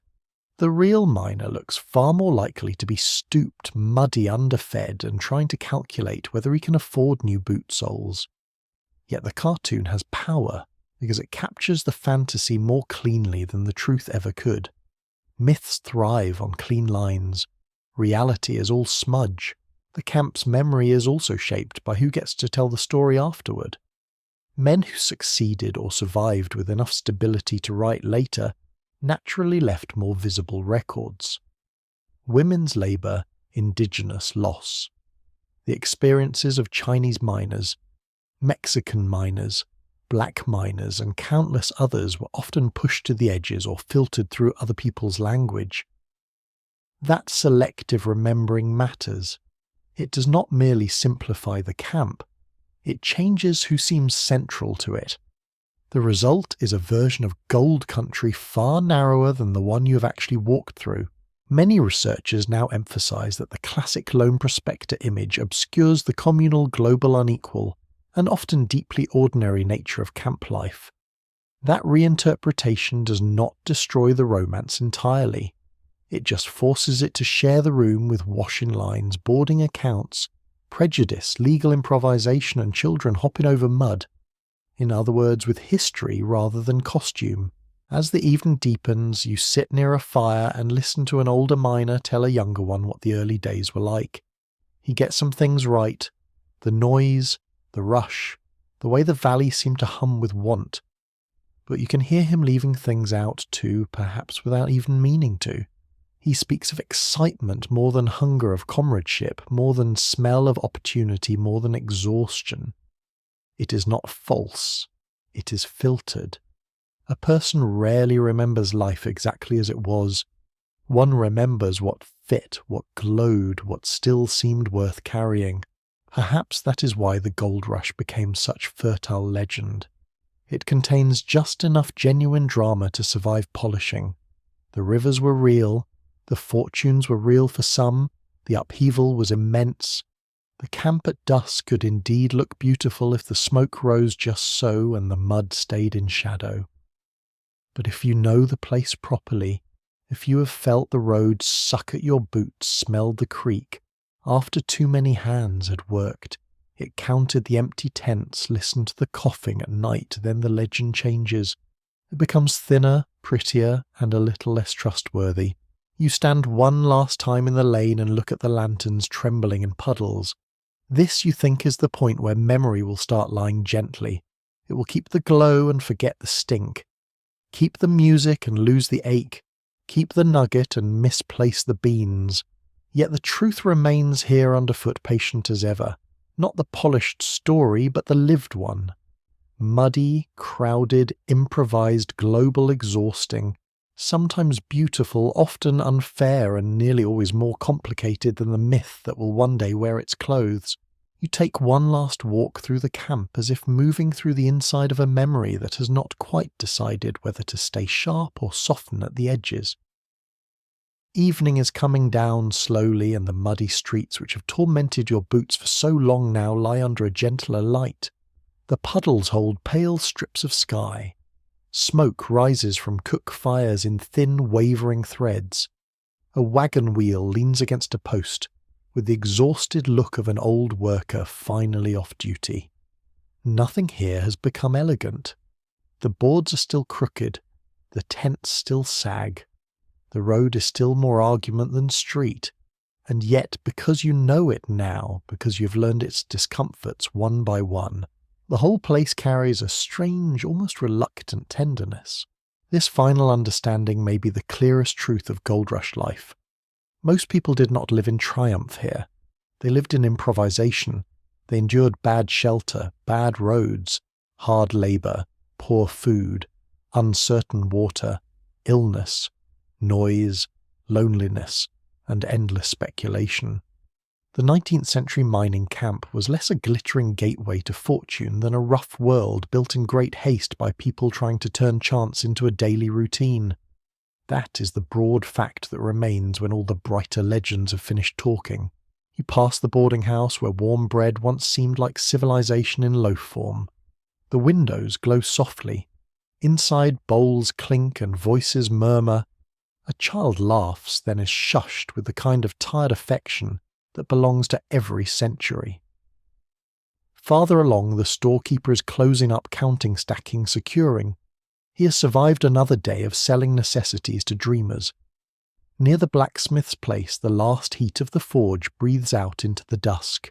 Iron cooling, work pausing. Not ending, never entirely ending, just pausing.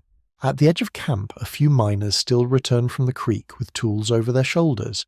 Their gait tells the story before their mouths do. The body always knows. Back-tight knees, sore hands half curled from the day's labour. One man pauses to empty his boots before entering his tent. Another shakes mud from a shovel blade with quiet resentment. A third stops to look out toward the darkening ridge, perhaps thinking of the next camp, the next rumour, or simply the long route home if there is to be one. Gold country taught people to stay and to leave with equal stubbornness. You notice how much of the camp's life has always depended on small actions rather than grand ones. Someone patching a sleeve by firelight, someone boiling water carefully, someone laying boards across a wet patch of road, someone counting out change honestly, someone sharing a meal when the claim yielded little, someone keeping a lamp lit late so another person can find the path back through the dark. History often likes a dramatic centre, but places like this are held together by repetitions. Bread sliced, boots dried, tools mended, water hauled, children hushed, fires banked, one more day made possible. There is a quiet question that hovers over the whole valley now. Was it worth it? The camp never answered that for everyone in the same way. Some left richer, many did not. Some found opportunity in trade work, family life, or reinvention rather than in gold itself. Others lost time, health, money, or illusions and carried those losses onward. That uneven outcome is part of what keeps historians and writers circling these places. The rush was not one story. It was thousands of private reckonings taking place in the same mud. One camp tale returns to you as you walk. A miner who, after months of searching, supposedly found only a small amount of gold, but claimed to have learned exactly how much discomfort a person could survive without becoming entirely foolish. It sounds like a joke, and perhaps it was told as one, but it carries a bit of rough wisdom. Gold camps measured people in odd units. Not just ounces and dust, but resilience, hunger, vanity, loneliness, patience, nerve, and the ability to keep stepping forward when the road itself objected. There remains thoughtful disagreement among experts over how these camps should be understood in the larger history of the 19th century. Were they chiefly places of opportunity, engines of migration and economic change, or should they be seen more starkly as zones of upheaval, dispossession, labour exploitation and environmental damage wrapped in the language of chance? The most honest answer as ever is that they were all of those things at once. To walk through one properly is to feel contradiction under every step, hope and filth, enterprise and theft, fellowship and prejudice, beauty at dusk and misery by dawn. You climb the slight rise above the tents for the final time and look back. From here the camp gathers itself into a single view, lanterns beginning to glow, roofs clustered close, little ribbons of smoke drifting into the evening air. The creek muttering below, still moving as if nothing much had happened to it, though you know better now. The whole place seems both intimate and temporary, as though one hard rain or one better rumour could rearrange it by next week. That fragility is part of its truth. Gold camps were built from urgency, and urgency rarely lays permanent foundations. Still, the people who passed through them were not temporary to themselves. Their hunger was real, their hopes were real, their tired feet, their patched coats, their stubborn routines, their card games, their cooking fires, their arguments over claim lines, their laughter on bad nights and silence on worse ones, all of that was fully lived. It matters.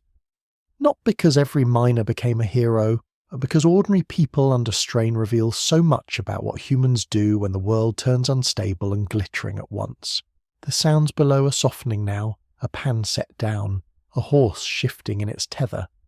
Quiet voices outside a tent. A distant strain of fiddle, not lively tonight, just present. The road no longer looks like an enemy exactly. It looks like what it has always been, the camp's long muddy spine carrying goods, gossip, hope, fatigue and departure in equal measure. You have followed it through rain dust, hunger, noise and rumour. You know where it leads now, not only to the diggings but into the real heart of the place. And the heart, when you strip away the bright legend, is this. Life in a gold rush camp was uncomfortable in ways both grand and petty. It was physically draining, often unsanitary, socially volatile and rarely secure. Yet within all that, people built systems of care work, trade, ritual, adaptation, and even moments of grace. They found ways to eat, sleep, wash, mend, joke, bargain, sing, argue, and go on. The camp was not merely a stage for fortune, it was a world of living in between fortunes, and that may be the more human story. Now, as the night settles more fully and the valley begins to loosen its outlines, you let the details grow softer. The mud is still there, of course, but at this distance it becomes only a dark sheen under the lanterns. The smoke thins and drifts upward. Voices blur into a low, warm murmur. A pot lid lifts somewhere, then settles again. A child sighs in sleep. A horse stamps once and goes still. The creek keeps moving past the work banks, past the stacked stones, past the little scraps of ambition left behind, and its sound grows gentler the longer you listen. You no longer need to push forward through the camp. You can simply stand and let it fade into quiet shapes. The tent roofs soften. The road loses its hard edges. Even the coughing, the hammering, the clatter of pans and boots and wagons, all the noise that filled the day begins to sink into the background like rain easing off a roof. The air cools. The firelight lowers. The whole rough world that was so immediate, so sticky, so loud, now drifts into distance where memory and darkness begin their patient work together. And you, having crossed its roads and smelled its smoke and felt its hard ground through thin blankets, can let go for the night. Let the lanterns dim. Let the puddles stop shining. Let the creek whisper over the stones. Let the camp become only a scattering of warm lights in the dark valley. Then only a hush. Then only the faintest impression of people who tried for a little while to live inside mud and hunger and hope without losing themselves entirely. The valley grows quieter still. The sky deepens. The fires settle into red.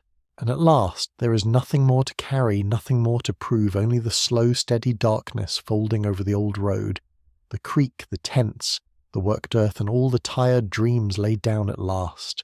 Sweet dreams!